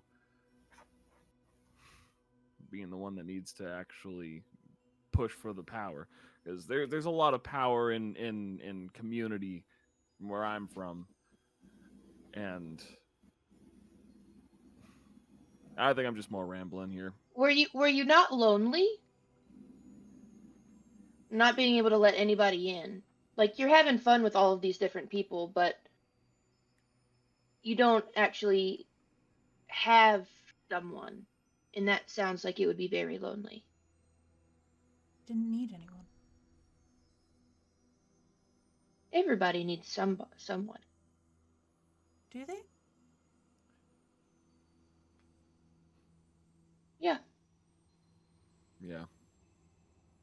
I think what Trixie is saying is not just one person as a romantic interest, but friends, Hmm. family, confidants.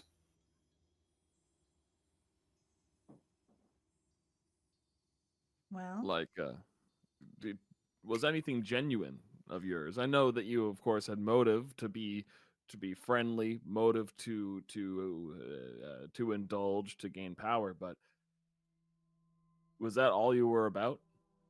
Nothing else?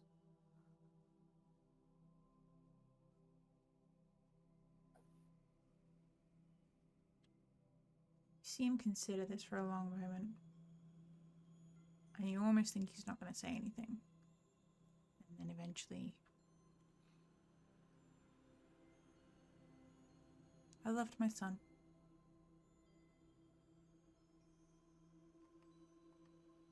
I didn't need anything else.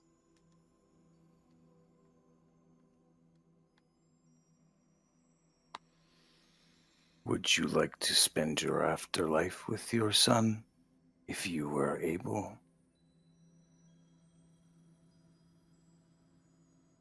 I suppose that would be nice. Can I get up and walk over to Aaron? Absolutely. So, do you happen to know Frederick's son's disposition towards father? Is there any sort of desire for a familial bond, at least that you knew of or know of at the moment? I mean, I could find out. If you're asking if we can reunite them in the afterlife, that is something they can do of their own free will. All right. Free will is the good thing. I was asking to see if that's something that would even be worth trying to consent to. The walls between the worlds in which they inhabit are traversable. If there is someone they wish to find, they will find them. If somebody does not wish to be found, then they won't be. I think that is the answer I was looking for. Can the committee all gather around privately for a moment just to discuss? Yes, a moment to confer. Go ahead. I was thinking, and I think that offering kindness is not the wrong way to approach, but it's also, I don't think, the way to approach to offer punishment either. From my understanding, if he wants to be able to see his son in the afterlife, to spend time, that's not just a decision he gets to make. And if he has to live with the idea, or I'm sorry, he has to unlive with, die with, exist with the idea that maybe his son doesn't want that connection, I think that is judgment enough. If that is truly his desire, and that's something we can't give. I is. think. Sorry, go ahead. All right, after you. So I think a good way. I don't feel like his power, like the power that he gained, really benefited him, like as a being. So I like the idea of his afterlife being, you know, what his life was before he had the power. You know, he has to be simple. He has to be a germ, but then, because like as a germ, he can actually, he can be kind, and he can Humble. have, yeah, like he can find that sense of community that he doesn't think that he needs. Because That's if what I was going to say. He said he needs nobody, and yet he wants to spend an eternity with his son. I Yeah. think that someone who needs someone.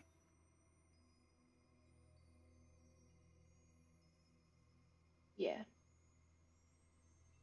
I think your audio might have cut out a little bit.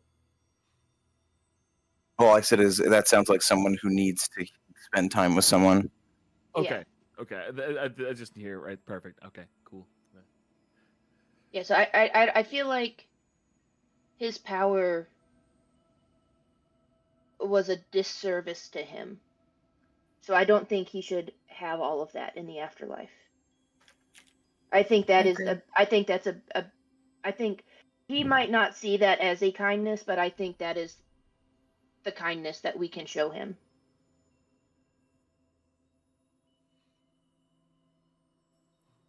I would want to ask one more question of him. Yeah, of course. Maple kind of walks over.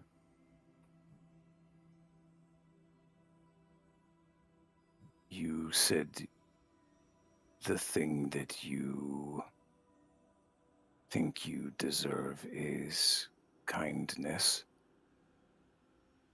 Can you tell me why?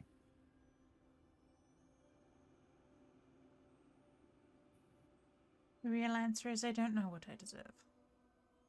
Kindness just sounded like a good option to appeal to all of you. Why do you care what we think?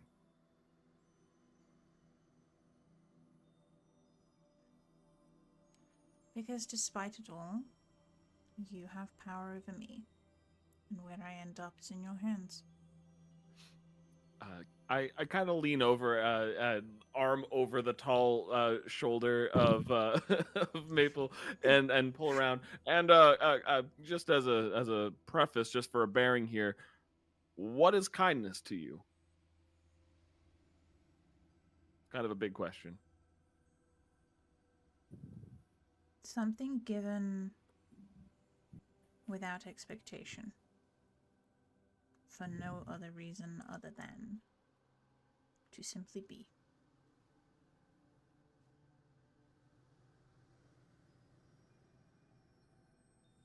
All right, that was goddamn quick. I couldn't have been that quick. Do you think, because we do not get to choose whether or not you spend time with your son, that is for your son to decide? Do you think your son will?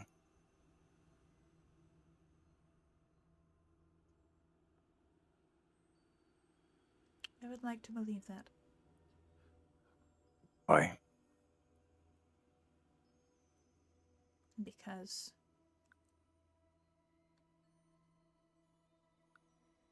although he made the choices that he did,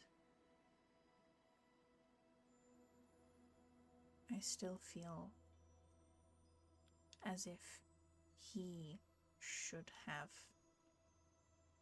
lived longer. It doesn't answer why or not he would see you.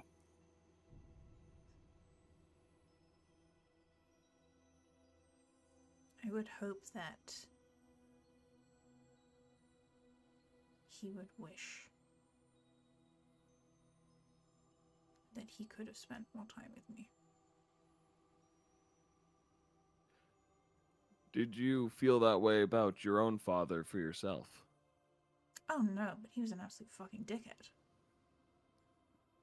Well, Do you think you different? weren't?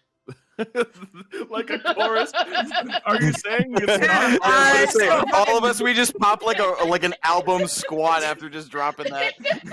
Fish Start with a Islands? hot album, fuck me. He kind of smiles, kind of like, yeah, all right, you got me there.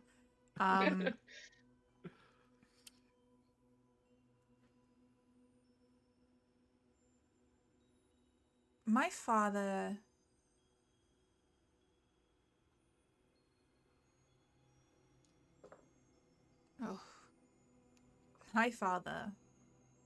he did not have my aspiration or my drive. He was content to live out his days in simple, feral joy. And at times that sometimes meant forgetting that I was his son and not competition. I never saw my son as competition. You said your son passed trying to kill you, yes? Yes. did not see your son as competition. Did your son see you that way? Yes. Because I taught him to. Man, you had a chance to break the cycle there, and goodness, well, that's understandable. What happens if you do try to go find your son in the afterlife, and there's a chance, and all is coming as fury, and that's eternity for you, is the fury of your own son that just refuses and rejects you. And that is what it will be. I Would look you at everybody accept else. that? I don't know if I would have a choice otherwise. It's not what I asked.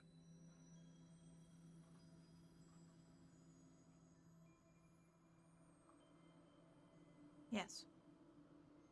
Because I do not see an alternative.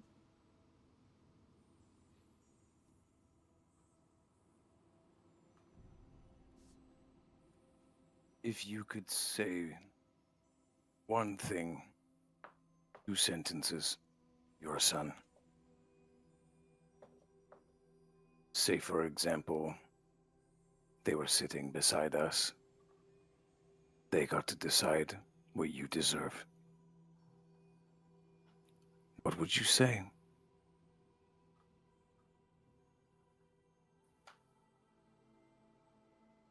I would.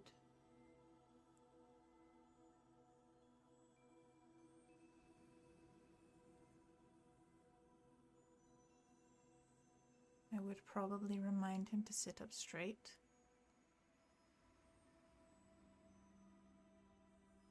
But I would say that whatever he chose, it would not change the fact that I was proud of him.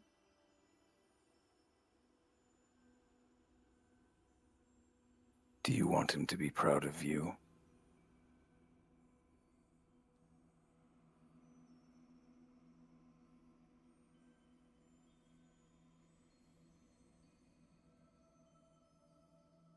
It is the honor of children to outgrow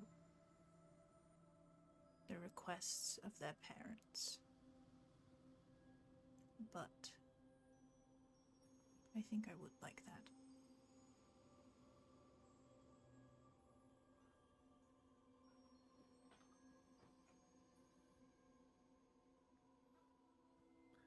I don't have any more questions myself. Just so the rest of y'all know. I think I have an idea of what we need to do. I do too. Same. Before we create your place, is there anything you would like to say? Rather think I've said it all. Do as you will. I appreciate your insights and your time. I know you don't really have too much of a choice, but Where else would I be? Hey, well, same here. There's an I guess, in a way, alternative? Fuck, I should go. no. No, it is appreciated. I appreciate your insight personally. Thank you so much. There's 3 trees behind him, right? Yes. There's not a 4th? So do we have to We're tell making him what the we're fourth. doing? Yeah. The 4th tree is what you think is your judgment, essentially. Oh, okay, cool. Thank you.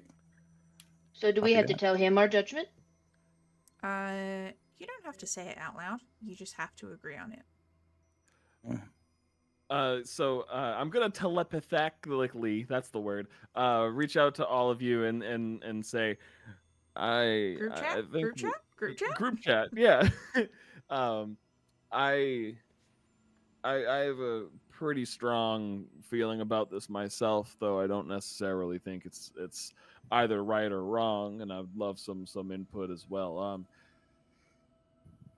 I feel as though he should be stripped of the power that he has had, and forced to either face being around his son, should his son accept him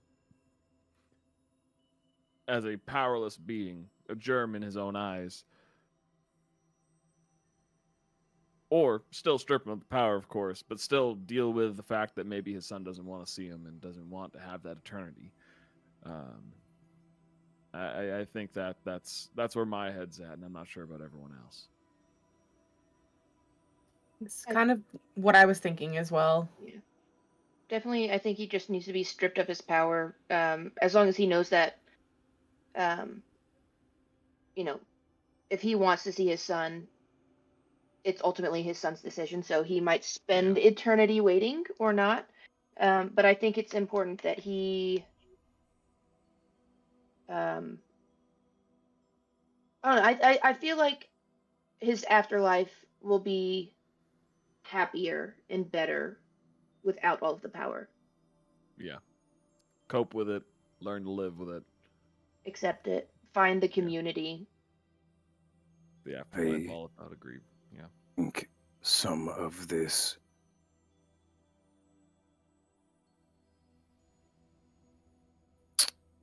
maybe this is not what we are looking for, but I think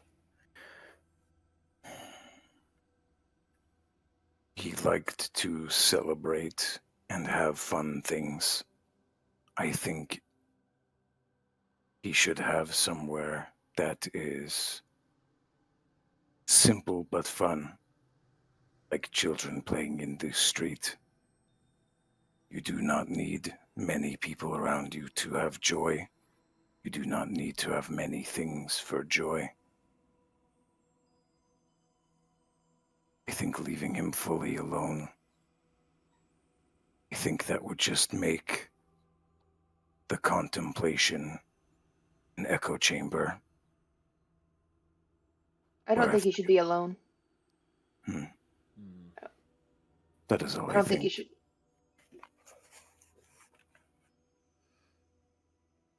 Maybe if we can shape him some sort of city park that he can't necessarily escape. Maybe he has a little shack and he's the groundskeeper of. And maybe if there's the chance and he sees his son coming through, should that be son's wishes, chance to catch up in passing. Maybe there is a little pond he could swim in. Maybe there's a little playground for kids to go on. And I'm not sure how old his son was when, of course, his son was. But It's nice to sit on the bench and catch up, though, in the park. It sounds nice. I feel like I feel like him not having the power that he spent his entire life focused on is going to be like punishment enough.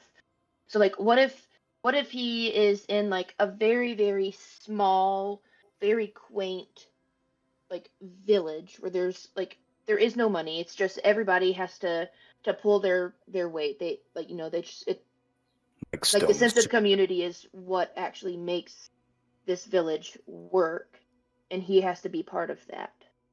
Because then he's forced into a community. And then if his son decides to spend time with him, then he'll have somewhere where, his son can visit or his son can stay if he wants, rather than it just being a park bench. I like this. I like the idea of like immersing him into a community that he will. Yes. It's not a punishment. Like it's a good thing and it's a positive thing.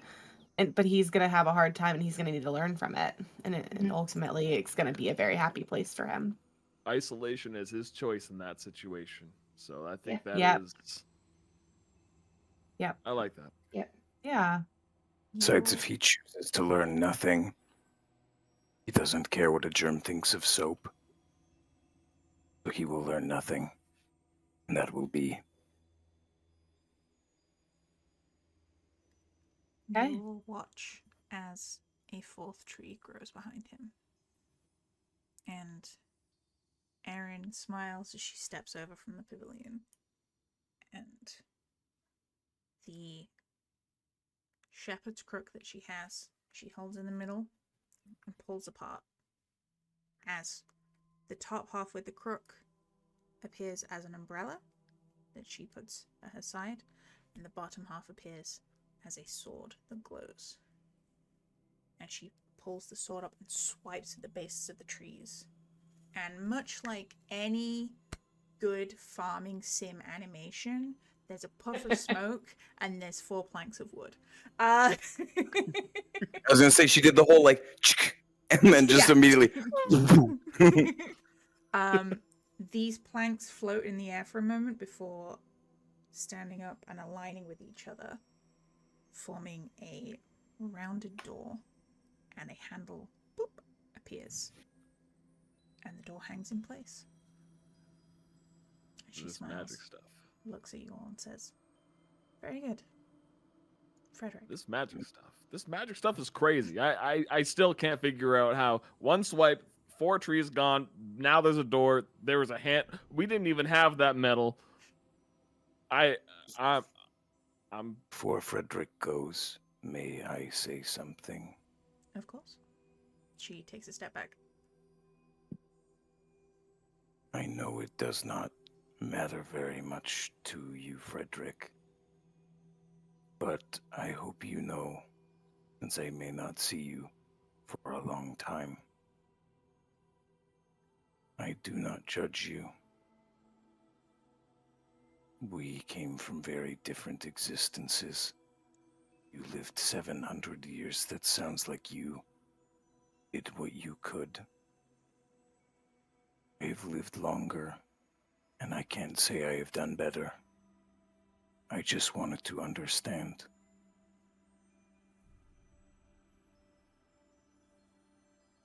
I appreciate that.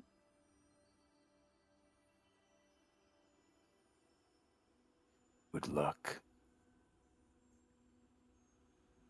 Thank you. Hold my hand out for a handshake. He kind of puts his hand in yours like that, and just like, I forced the meaty like, all right, put her there. he's so weak. I in that hand I pat the back of it and say it'll be all right. And I'm sure that you don't really mind hearing either way, but it'll be all right. I smile. Well, for whatever's behind that door, thank you for your judgment. Pleasure. He turns to the door, and he's been still quite upright and kind of fucking standoffish this entire time, but you see as his hand reaches towards the handle, there is a slight tremor of nervousness, and he opens it, pushes it in, and goes through. You do not see what is beyond the door. To you, it is just dazzling light. And as it closes behind him, it vanishes. And Aaron smiles at all of you and says, "Well done. 1 down, 3 to go." And that is where we're going to take a quick break.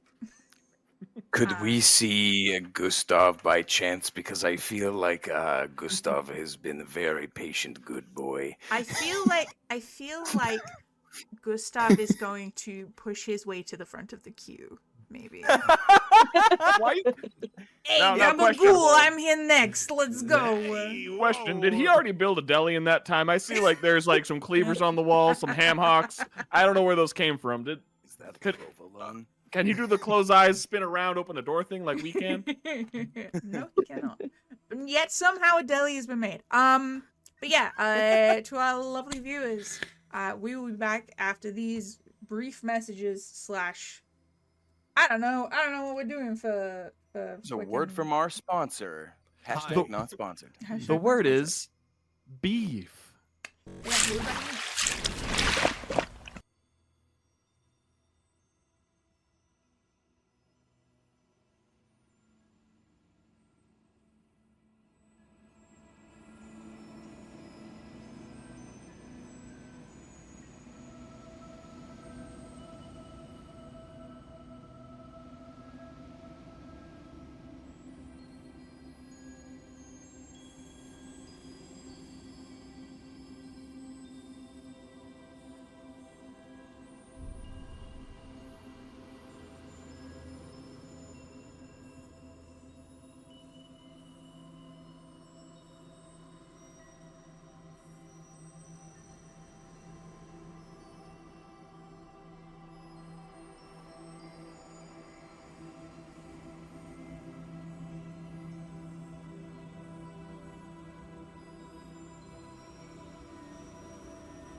That was a really weird yeah. It's just Drew's not used to being that side of the table. Clearly, he's just like, let's go. Ready. So last we left off, Frederick had gone through a door. What happens beyond that? Only the shepherd knows. Aaron kind of turns to the rest of you, smiles and says, 1 down, 3 to go. Who's next? Excuse me. Pushes the old lady out of the way. Hey, hello. Hey. As this little pixie, this chode of an Italian pixie, flutters over to you, much more round than he is tall. How do I take all of someone's inspo and then convert that into D10s of damage for them to take? Is that a possible thing I can do? Because hearing chode of a pixie is possibly the worst sentence I have ever heard to describe a character. And yet, the worst part is, though, I know exactly what that person looks like. So it's a great description, but it's also awful. Hey, Jakey. Just a quick reminder, you will, in character, be deciding where this fucker ends up. So, The dump. if you want to take all of that inspo and just channel it into levels of hell for this chode of a... Going straight to It's gonna be straight up his afterlife. Is Maple's gonna grab him in a catcher mitt, throw him full force at the back of a garbage thing, and just go doo-doom. As this little pixie, still half inside this bag, flutters over, very much like a bumblebee, like physically impossibly shouldn't be able to fly, but is somehow. Says, "Hey, what's up? What are we doing here?" I think you have your next guest, shall we say.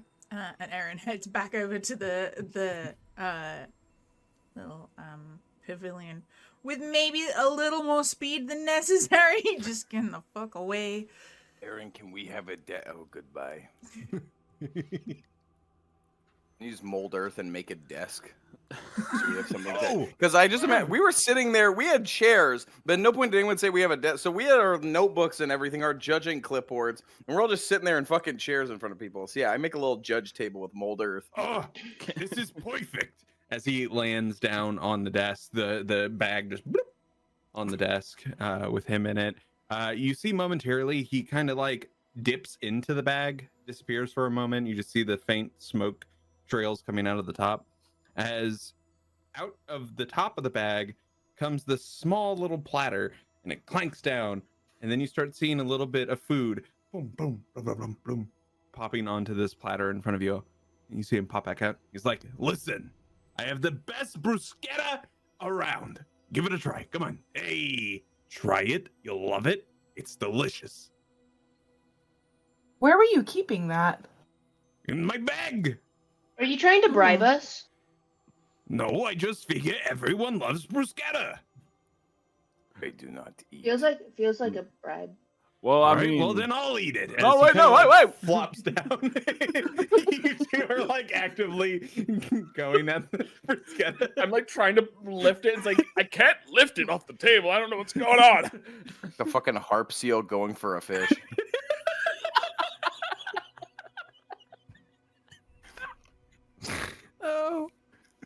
Oh, so I get the bird for harp seal, but It's the Drew most doesn't get bird for the complimentary- chode. No, I know. Complimentary harp seal finger. I think Maple like sits down at the desk and just like looks at this little pixie. You are Gustav. Yeah, that's my name. And you make or get bruschetta. Yeah, and a bunch of other sandwiches and other fine deli delights. What else do you like to do? That's about it. I like making sandwiches. That's what I did in life, and I guess that's what I'm gonna be doing right now. Here, have a panino al prosciutto. Why do How you do you like procure making your sandwiches? meats? Hold on. Two of you was talking. Only one at a time. I only got 2 ears, but I can only hear one at a time. Well, I want to know Go where you ahead, get your meat Trixie. from now. No, you're doing it Yeah. again. Just like Okay, that so fucking I improv asked, how do you procure your meats? And Trixie asked at the same time, what did you ask again? What is it that you like about making sandwiches and such? My Nona. Oh, God rest her soul. She made some of the best sandwiches all around. I took after her shop after she sadly passed away. God bless her. Love her. And yeah, we as far as all sustainable resources on the foods, I think, I don't know, we get them imported. The food, they're delicious. Here, try this one. He slides over this little caprese salad. What were you doing before your Nona died? I was working in the shop. That's Have literally you ever all I done did. anything? Have you ever done anything other than that? No, Did you ever want to? no. Never. That's all you wanted to do. Well, okay. So this is this one dame that I really liked, Rosalina. God, oh, beauty, like a fucking lily on a pad. You know, she's just divine. But she was a human, and I'm only 3 inches tall, so you know it probably would have never worked out anyway. But I never asked her out, and well, that's about it. Other than that, I worked in the shop. My brother, Reno, the little idiot, I loved him to death. He's my favorite idiot. Don't get me wrong. But he almost got the shop shut down. I apparently died. So hopefully he took over it. I don't know. You know how you died? I don't know. I had this pain in my chest and then all of a sudden gone. Oh, it's probably all the meats Listen. over the years. If it's death by meat, I'm okay with it. I'm All the also meats okay and with death by cheeses. meat. Yeah, you get it. You're the one that brought me in here. I was the little blue sheep, you know? Like blah and shit, you know? Talking about daddies and stuff. You heard Yeah, that I whole was- conversation. I was there. I heard with my little sheepy ears. You were Wait. really cute as a sheep.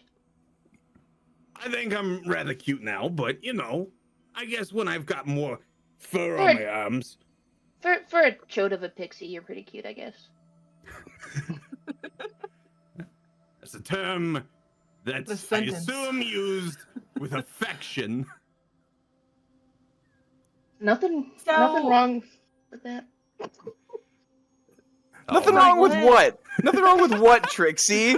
You pause there. I, Jakey, reaching through the fourth wall, would like to hear what the red-faced Trixie has to say. Nothing wrong with what? Nothing wrong with a little chode, you know. Hey, V, I think we're on this train, but I can't see where the rails went.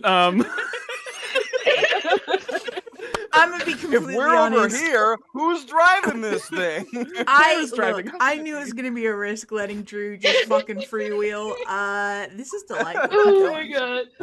Sorry. The best / worst part of all of this is about to become canon in my world, which will affect other games. That's right. Little chode of a man. Another games. Chode of a start playing, .games/Reinitiative Games. Crazy little play plug there. 'em. Yeah, Do you it. could play them. You could meet this fucker's corpse. Right. You can find this guy's corpse somewhere. You just open a little bag. It's like, is that a Hey. chode of a pixie Oh corpse? my god, I am derailing this for just a moment. This is V's version of the Bagman. This is the Bagman. No. Hey! No. That's what happens when you put cured meats inside your bag of holding. Ian, what is going on right My now? armchair came off. Chair on my arm of my chair. Hey, viewers and listeners. Hey, viewers and listeners. Remember when this was a good Christian stream and this was going to be a little mini campaign to tide over? Remember that? Yeah. Me neither. Me neither. Rhaeos is feeling the darkness surround him at the moment. I think he can never return. It is only Chode men. Gustav. Gustav is just like this chaos deli meat pixie. Also, And chairs are falling apart. honestly, Spotify viewers, that was the ultimate visual gag. Please check us out on YouTube. Do it. The other one's trying to come off too, but it won't. I'm so glad the other one can't. Restraint. It's broken no again. What the hell? So YouTube listeners, while this visual gag is great, I bet you in an audio medium, this is wild. So you could also hop over to Spotify after you watch on YouTube, close your eyes and enjoy that sweet chode of a pixie in your ears. Give us a follow. I'll give you a little smooch. Leave us a 5 review star because they actually really help us. Do. Don't go to Yelp though. Yelp does nothing for us. Yelp does not. Yeah, Unless. No. I I'm making see it counters now. of the store. Oh, well, I mean, hey. Mr. Gustav. Yeah, let's bring this back on the few tracks that we have right now. Mr. Gustav, Yeah, what's up? you said you regret not speaking to someone that you had affection for. Yeah. Is there anything else you wanted to do other than sandwiches and speak to someone you had a yearning to meet? Nah, just sandwiches. talking to Rosalina, that'd be nice. Maybe a little forehead smooch from my Nona. You know, it's been a while.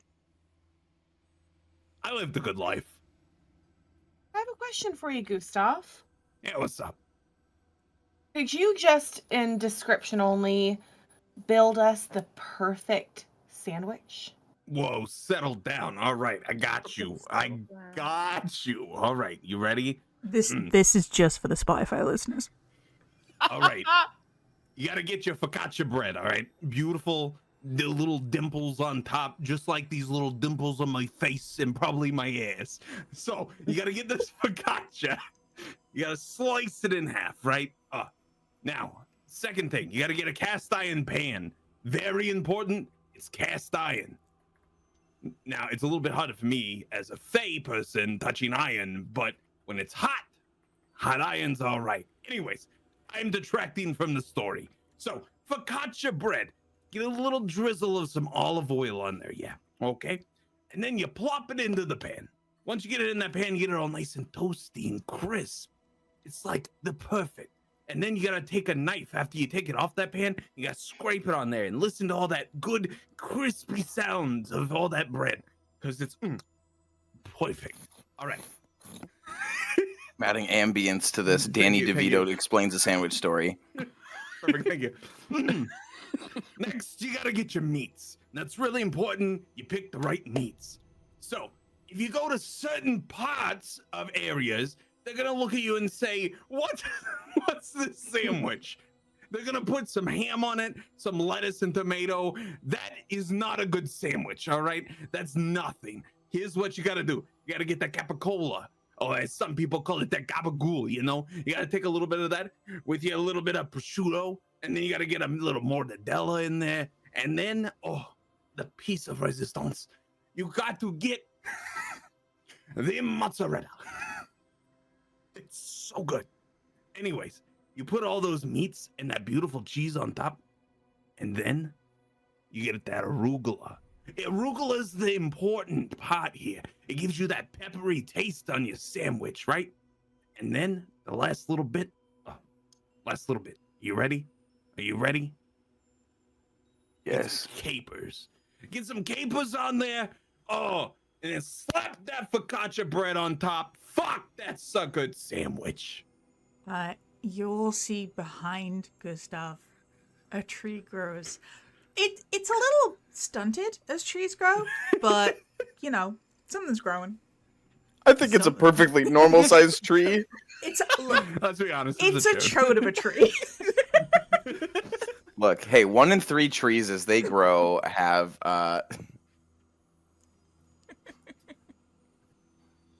But yeah, that's the perfect sandwich. It's not too much, not too little. What do you like to Thinking have about it, with the sounds great. sandwiches? See, you're doing it again. You're talking at the same time. Just really excited to talk to you. It is delightful. Well, you made me hungry for that sandwich. So what do you Listen, have I've with got- the sandwich? What's the sides? Oh, so you could do antipastos with it. So you get some like bruschetta, like over here. Do you want to try some? Here you go, sweetheart. There you go. That's for you. You can get some pastas in there. I don't know, whatever you want to put with it. It's a sandwich. Get a nice drink with it though. Preferably some with some alcohol.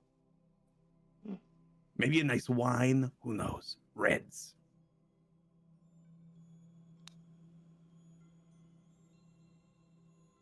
Hey, that's better. You mentioned your Nona and your shop. Yep. What is something important you learned from your Nona? You see him dip that back down into the bag and comes back out with a drink. That's a good call. Repeat the question for me one more time. What is something you learned from your Nona while you were alive? You mentioned she was important to you. Oh, the things I learned from my Nona. All right, listen. People love food. It's very important. She instilled this into me when I was just a wee little larva on a tree. All right? She made risottos that would blow your mind. The mushrooms in there melted in your mouth. Oh, so good. But anyways, Nona taught me that you gotta understand life through food. All right? Food is the answer. And that's my answer to your question.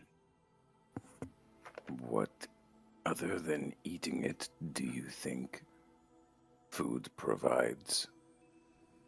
It provides an area for people to come together as one. Get a big old family, your cousins, your niños, all the people, and you bring them together, and you have a beautiful meal with your family. That's what it brings you. It brings you love.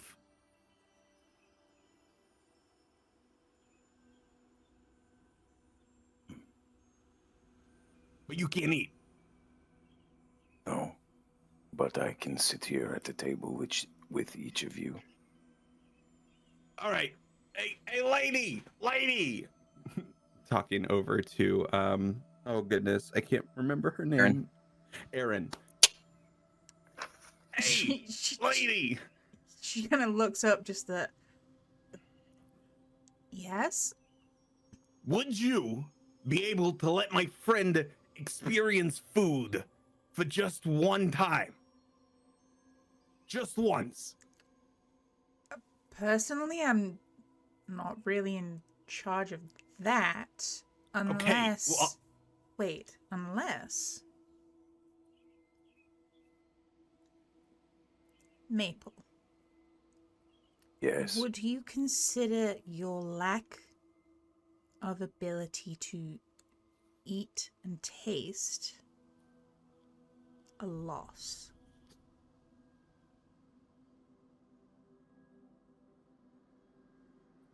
I suppose in this instance where it is important for someone, yes, because if they believe that food is the way they express love and union, I cannot fully participate. Returning lost things is my department. And she puts a hand against the dirt, and you feel this warmth in your chest, Maple. And you get the sensation that you may be able to taste things, at least for a little time.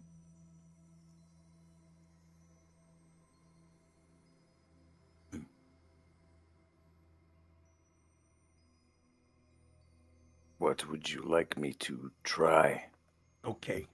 Now, I know I said the perfect sandwich, but obviously I don't have all the ingredients here. But what I do have, as he pops back down into the bag, comes back up with this beautiful little toasted sandwich.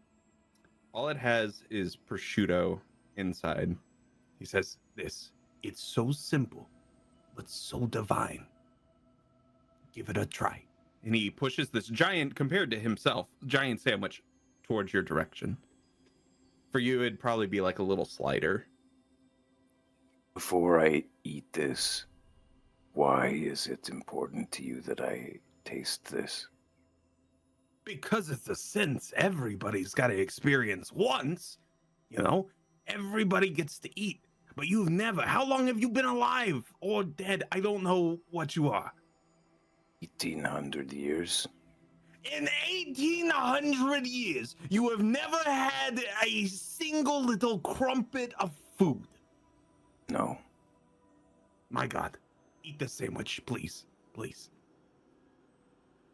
You said because you want everybody to taste.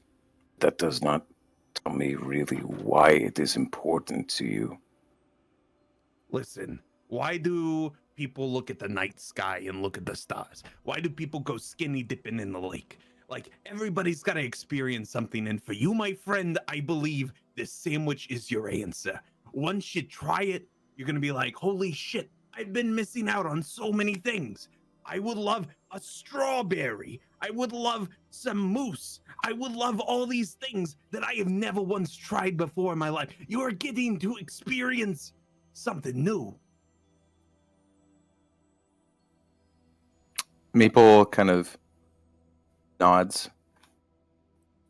inches this little slider, head examines it, and then there's like a mechanical sound, and there's like a bit of like a divot that opens like underneath the eyes, and then just boom, it just vanishes, and then that closes. There's a sound of like something bouncing and rummaging around for a bit. Well, what do you think?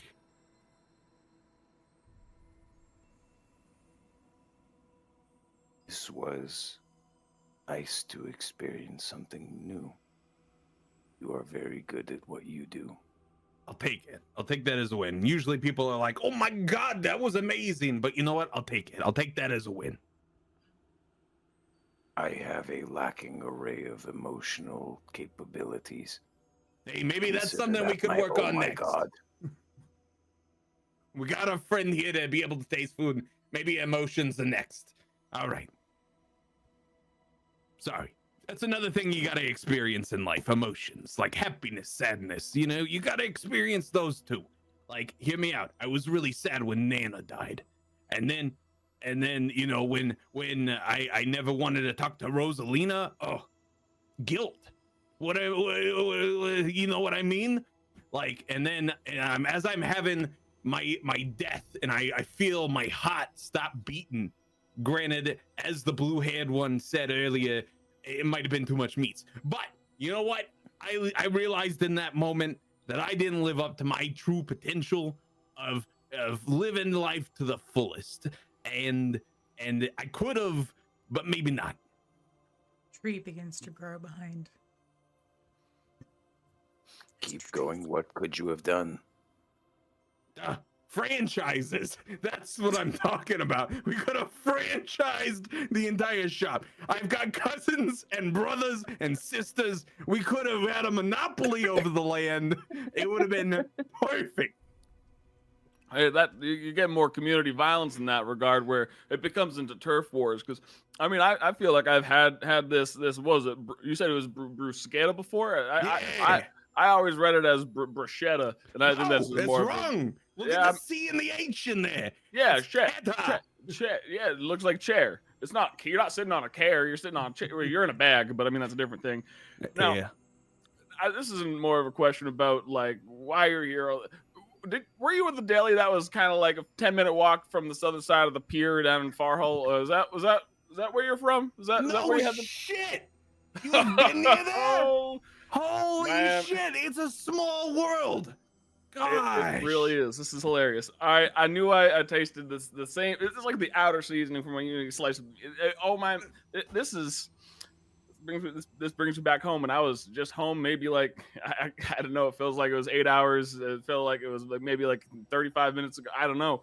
Listen, I don't even need an afterlife anymore. I can die happy with that. Like, Yep, whoa. no, that's very pixies. I would not have guessed. I mean, yeah.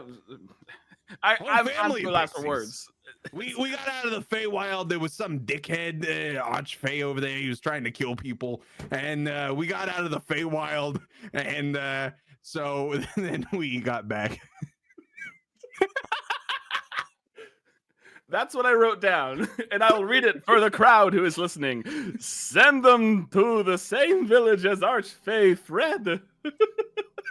Anyways, I already have my judgment. Our whole but... family, we fled the Feywild. We came to the material plane. We started from nothing. My Nona, God bless her heart, she started that store, and she got it going. And with the help of the family, minus you, Reno, wherever you are, still alive, and better be taking care of the damn shop. But we helped her get it along. We got it growing. It was beautiful. Had the best foods in the area. Oh yeah, no, it's very, very good. Other than franchises and food, if you could change the world in one way, how would you do so? Probably make people love each other more, you know? There's a lot of hate out there. And if everybody could just sit down at a table with a nice homemade meal in front of them and just talk it out. Everybody's so angry nowadays. So just sit down, eat some food, be friends, drink some wine. You know, these are good things. That's what I would change. I want everyone to sit down, have a good meal, and become family. He slicks back his hair a little bit. Is there anything that made you angry while you were alive? Don't get me started on the hierarchy of the kingdoms, all right? Listen, you got kings up there, they're controlling the queens, and all the people underneath. They say they're good for the people, but you know what? He put taxes on my imports of meats, and I didn't like that. Yeah, he taxing my meats. How's a humble small business owner supposed to support the business when we gotta pay these tariffs from the king? You know, it's like, what are you never come eat my sandwich? I'm just gonna drop a little bit of local knowledge for those from Farhall who would definitely know there is no king. There is a ruling council, and maybe they did raise taxes. Who knows? Maybe they did raise import taxes.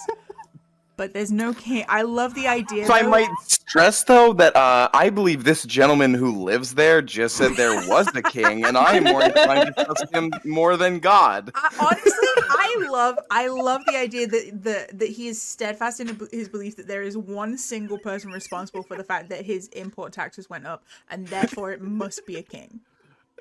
Incredible. I'm about to blow your mind here. What? But my there's no king in Farhall. Get out of here. Get the fuck War in out of Bossing Say.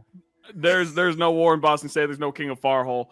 But there is a war in Bossing Say. But there's still no king in Farhall.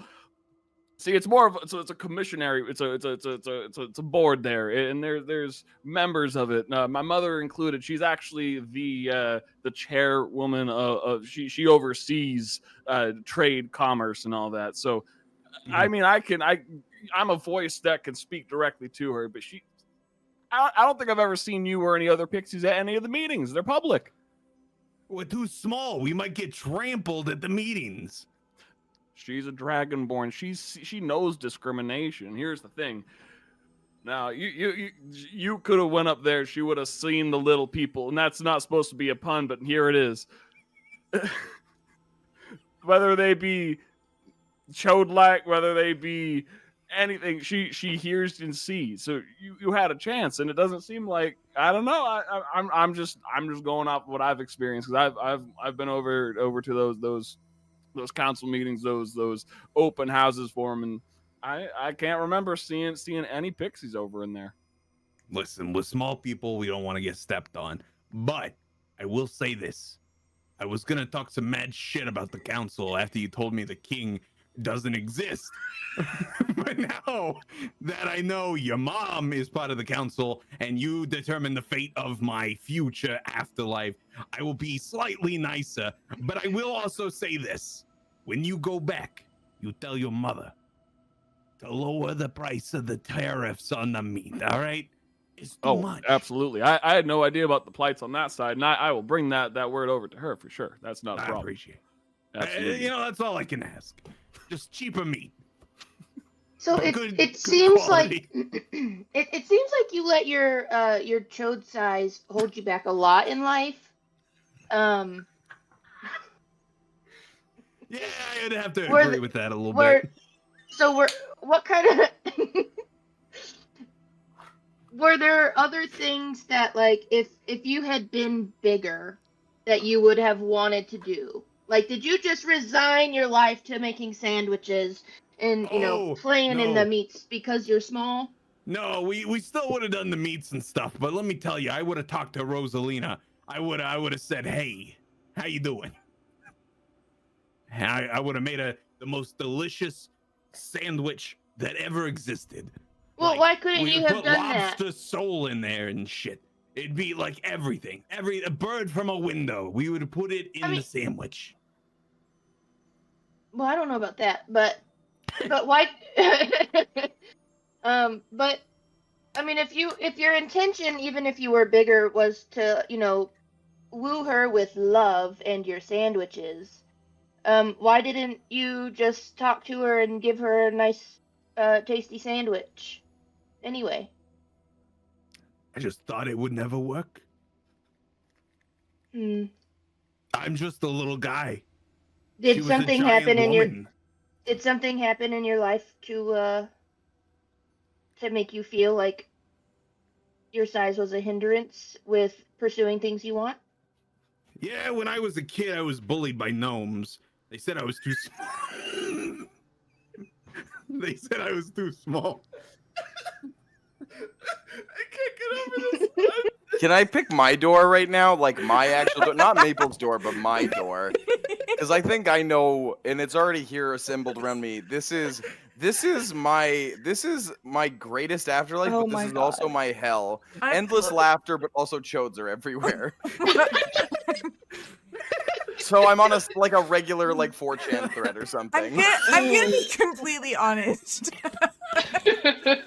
This is one of the greatest sessions of my life simply because Ian has lost the ability to do anything. I've been trying to think of a way to jump in at so many points and I just can't focus because all I think is, hey!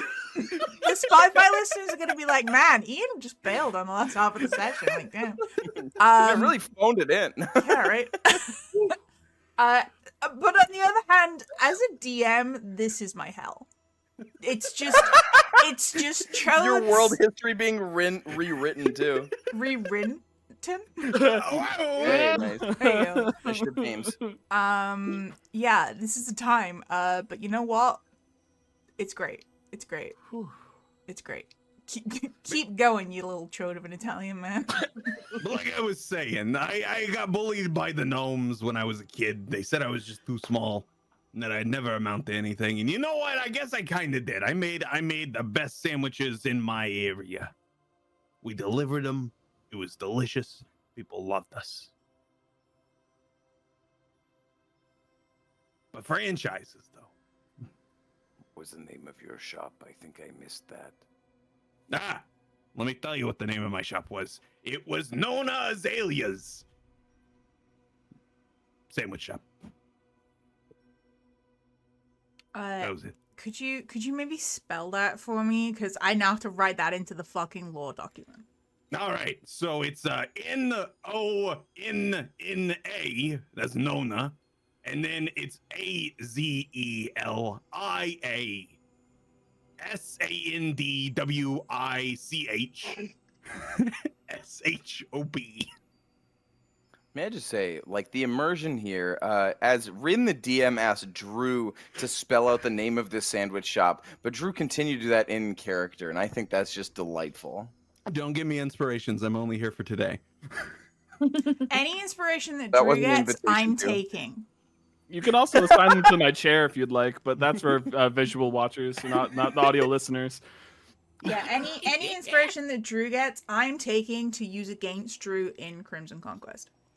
I like it. You know what? I'm here Good. for this. Yes. I'm here for it. Yeah, I agree that to feels these fair. terms. That feels fair. Welcome to competitive esports GMing, where we fuck with each other. Absolutely. We were talking about KD earlier. Man. Yeah, honestly, Drew's literally its KD ratio has just gone through the roof because Ian's been dead this entire time. Melted. Gone. Gone. All right. What other questions we got here? I know you're brimming with questions to ask me. Yep, brimming to the brim.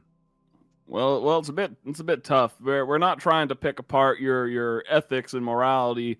Are you Since sure? Because I saw what you did to that guy, and y'all grilled him. Now, don't get me wrong. It seemed like he deserved that. I might have been eavesdropping a little bit, but like, it seems.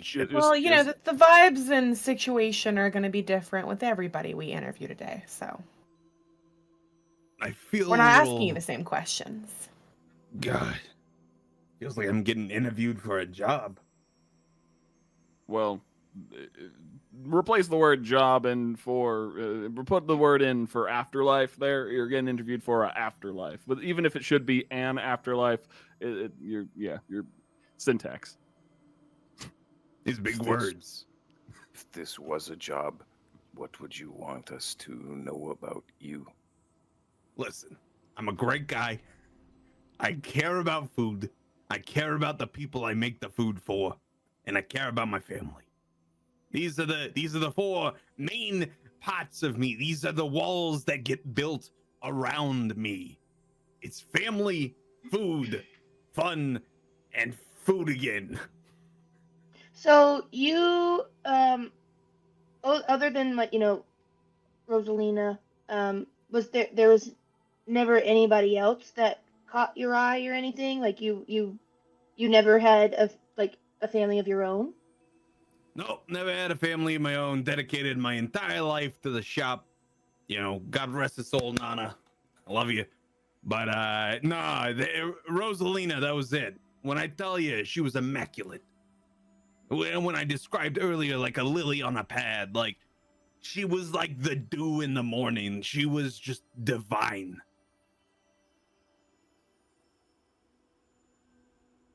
So I didn't have anybody. I didn't have any other eyes for nobody else. Did you make friends while you were making sandwiches? Yeah, funny enough, there was this goblin that lived in the alley. He was pretty cool. I used to give him free food all the time. He was out there begging, but people would always like kick his bucket or something whenever they'd get money in there. They were really mean to him. So I just bring him food every day because he's pretty cool. He gave me some good ideas on sandwiches, minus the one with the rat. I didn't like that idea. Never brought that to the customers. Why not? Well, you see, most people they don't care for uncooked rats in their sandwich. Perspective. That makes sense. No, I got you. Keep going. I'm sorry. Didn't mean to interrupt. Yeah. Didn't mean to interrupt. But if I remember correctly, his name was Gibbly-Goop, and it was a good name. Good name for a goblin. And he was good. I liked him. I liked him a whole bunch. I told him, "You're gonna go far, kid. Just keep doing what you're doing." And who else? Who else did I befriend out there? Why didn't you ever offer him a job in your shop? He didn't want it. I tried twice. He said, Maybe "I it's don't want to maybe be just a because you were slave to feeding him. the." Hold on. He said, "I don't want to be a slave to the system," and you know what? I respect that. And I told him, "Listen, if you want to get your money on the streets, you do that. That's on you, boo-boo. And we love that. We're here for that. I stand for people's morals. If they don't want to do something, they ain't got to do it." Did you feel like a slave to the system? Yeah, damn Skippy. Until I just recently found out that there was no king. Apparently, lived my whole life as a lie. So yeah, I felt like a slave to the king, and it sucked because they kept raising the tariffs and the taxes, and like, how am I supposed to keep a good small business running when I've got to use all my money on taxes? Like, who's that even go to?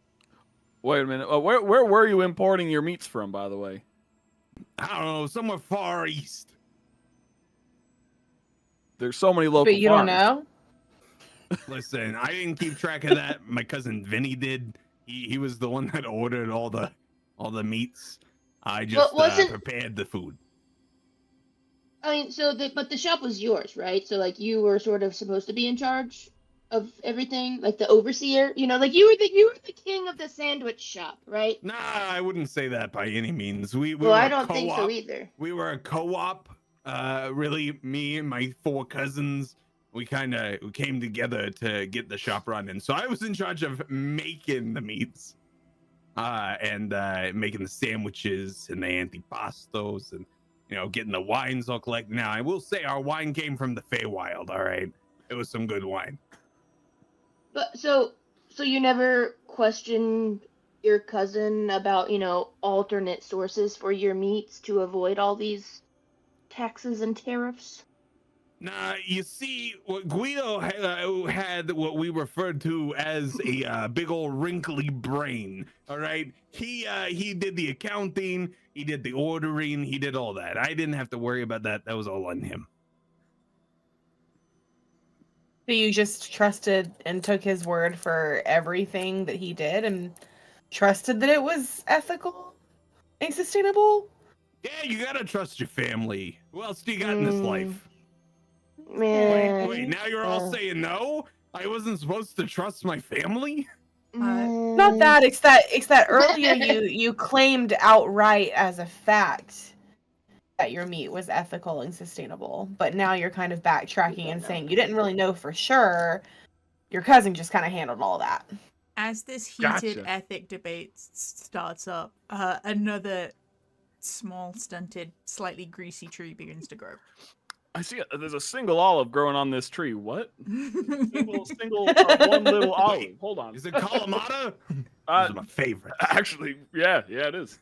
Wow. Have you ever had a muffaletta? Let me tell you about those. That olive tamponade on top. Oh God. So, well, let me get this straight. This shop was your life, but it wasn't actually the shop. It was just making sandwiches. Because if it was the shop, then you would have been knowing about everything. Don't degrade the shop into just being a shop. That was Nona Azalea's shop, all right? Okay, but it's your Nona, not my Nona. On the Nona. name, all right? Put some respect on the name. Okay, you're Nona's shop. That's not the point. The point is, you focused all of your time, all of your energy on this shop. Yeah. But you didn't even make sure that everything was ethical. You didn't keep tabs on, there were no checks and balances from your end on how it was actually being run. But then you also felt like a slave to the system, even though there were ways around what you were feeling enslaved by. You know what I mean? So like, I'm complicated, all right? Are your cousins chodes of pixies too? They are in fact chodes of pixies, if you will. Well, I guarantee you have to be a bigger chode than some of the others. They didn't call us okay? the meatball family for nothing, all right? It's like how it's a business affair, it's a murder of crows, it's a chode of pixies. Say, Gustav, Yeah. when you said you died and like your heart just started hurting all of a sudden, Yeah. and then you died, Yeah. what did you eat right before that? Well, I had my favorite. It was Nona's meatball sub. Oh, meatballs, you say? Yeah. From that mystery meat that your cousin was sourcing? It's not mystery meat, all right? Misery meat, yeah. Oh, Guido did the ordering. Vinny is the one that did the import stuff, and I just made the sandwiches. No one ever complained about how tasty the sandwiches were. In fact, if They I were don't dead. say so, this fine They couldn't scaly friend complain. we have over here gave me a wonderful recommendation on what I fed. And if I'm not mistaken, our other friend over here, who just gained sentience of taste, enjoyed the sandwich too. Did you make that meatball sub, or did somebody else make it for you? Well, no, I didn't make the meatball sub. Who made the meatball sub? That was my brother. Now, do you have have you looked at the books at all? Do you think that maybe the taxes and the tariffs weren't really as high as they were, and they were skimming off the top a little bit, trying to, take advantage of your good sandwich making nature? You have me thinking that my family was disrespecting me? I think Comes they killed from the you. worst places. Yeah. Well, maybe that's why I hate my fucking heart gave out. Just like it is now. A single finger on his back. It's all right. Pop, pop. I'm gonna go over to Aaron and be like, do we know how he died? Was it just like a heart attack, or was he like poisoned? Do we know what happened to him? That was partly Aaron and partly real life DM moment. Just, oh my god. Like, I just can't begin to process anything that's happened today. I'm back in the room. Aaron,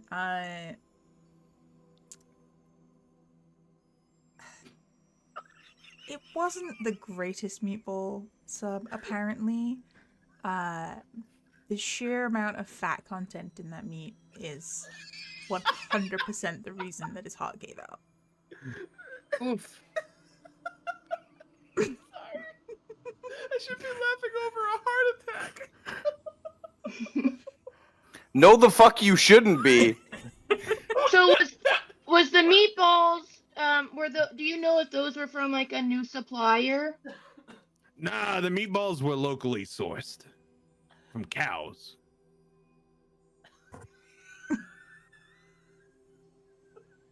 Not I from thought you said you Far didn't know where East. any of it came from. It was all just from Far East and unknown sources, Yeah, except for the Far meatball east sub. of the town. Oh, How far? Oh, anything's far. Across the kitchen's far because he's really small. It could have because been. he's so small. Oh, Of it course the is. other It's side of just town is gonna relative. be gigantic. This whole Jesus time he's been Christ. like, I'm getting it all the way imported. It's some dude walking to the fucking grocery store. This dude, the reason his costs on things are so high is because he's using Uber Eats to do his fucking groceries every single fucking goddamn day because this fucking pixie won't fly across the goddamn street. God. Oh my god. High tariffs. The first time Oh my I God. cry on this in this game is because of Chode Pixie Gustav. Oh. Wait, does that why he think that there's a king? Because the grocery is like King Street grocery store? He's like, Yes. oh yeah, the tariffs are from kings. The high prices? Yeah, that's not me, that's the king. Out far east on the other side of town. Oh god, I'm gonna have to write all of this down in the law document. This all has to go in the... Stuff. Do Oh you my mind if God. I confer with my companions. Yeah, absolutely. Yeah, before I go, he pops in the bag, pops back out. Here's some cannolis. Here's some other delicious dessert treats, some tiramisu for you. And I'm just gonna flutter on over here. Hey, Granny, what's up? What's poppin'? As he goes to fly over to the elderly lady. If I may be honest, do not think they are an ill-intended person. I think they Yeah. are just incredibly stupid. We like stifle giggles over in our conference room. No, I agree. I don't think that this person means any ill will. Might just have not particularly learned some lessons in life, you know? I do kind of think he would be perfect to help teach Frederick some stuff. About community, personally, yeah. Mm-hmm. And family. Yeah, I think that's actually a great idea. Yeah, and I think he'd get a lot of joy about being able to make sandwiches for all of the people in this community that we sent Mhm. Archfey Fred to. Yeah, I think so too. Yeah, he already knows his, and then they're also he's gonna know exactly where the meats are coming from in this village. So Oh God. As you all come to this conclusion, the fourth tree grows, and Aaron just looks down at these tiny stumps of trees and just with the sword, these 4 tiny planks, and all seal together, stand in the air at a more appropriate height for a trode of a pixie, and the door stands ready for Gustav to step through. He's over with the elderly woman. You might hear him say as he flutters away, "Give me a call on that sending stone sometime, all right? Hey, later." He looks to the rest of you, says, "I don't know where you're sending me. I don't know what's up. But I did learn one thing, that my sandwiches are the fucking best."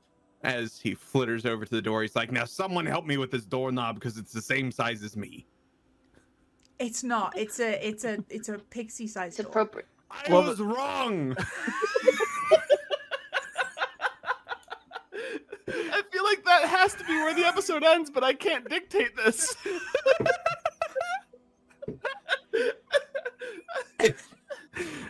Honestly, a part of me wants to end it there, but we're gonna keep going just for a little bit. Thank you. Gustav eventually gets the door open and passes through.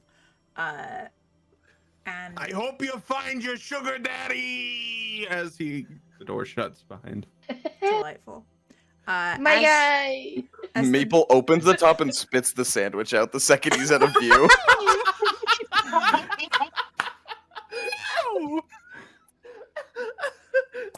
That's the best. That's the Oh my God. the betrayal no one was I'm sure. expecting.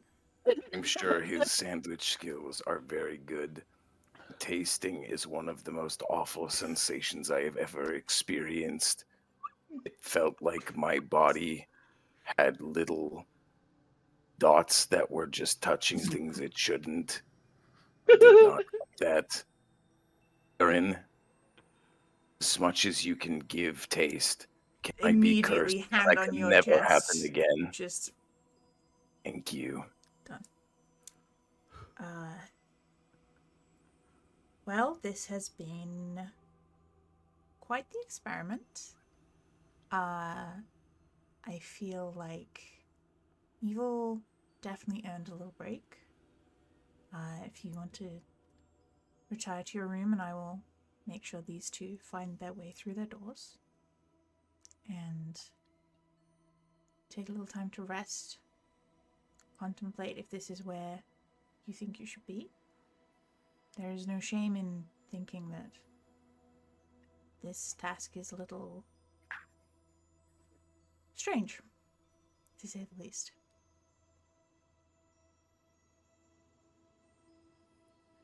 Well, I'm happy to keep on. This was actually pretty fun, and I got like 5 handfuls of bruschetta, as he was saying. He kept dropping out of his pockets anytime he took something out. This is great. I'm gonna go rest, have some bites of some meats, and I'll yeah.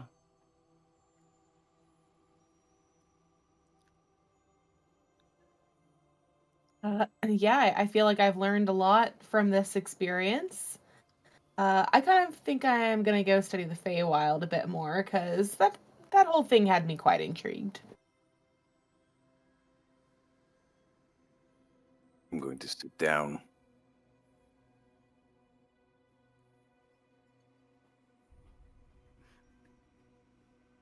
Okay. Maple just gets up and walks away. That's it. That's the entire thing.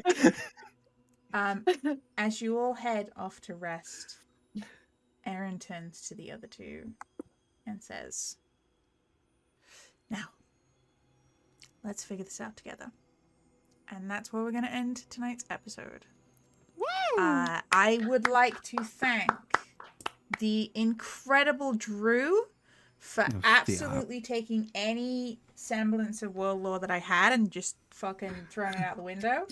I'm going to have to ask you after this session for some names because I only got 2 of the 4 cousins' names. So...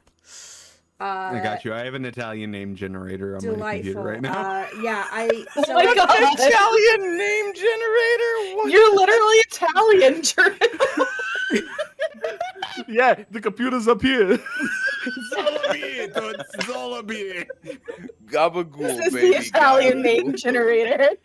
I also love the fact that like the first time you said Italian, all I could think of was Rhaeos going, the Italians.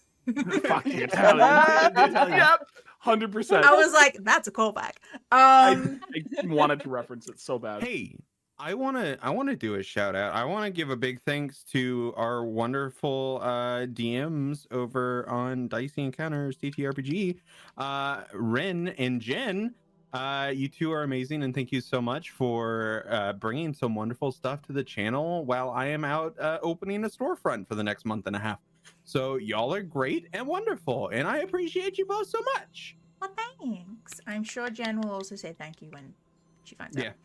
She'll eventually know. She'll eventually know. I would also like to thank all of my wonderful players, because this has been quite unhinged, but you all rolled with it anyway, and I'm very excited for... And I can't believe this is a sentence I'm going to say out loud, but I'm saying it. Sorry, Internet. I'm excited for less chodes next session. Less chodes, more daddies. Title of the next sode. Trixie felt right at home in this episode. Honestly, very reasonable. Yeah. We're going to be back in 2 weeks, but stick around because there's going to be a little post-credit scene just for you viewers. But until then, we'll see you next time. Bye, friends! Just for you guys, not for me. Beyond a door, there is a village. It is small. They don't need much. There are many small businesses there. And a new one has just opened up. Called Lily of the Nona. A small sandwich shop.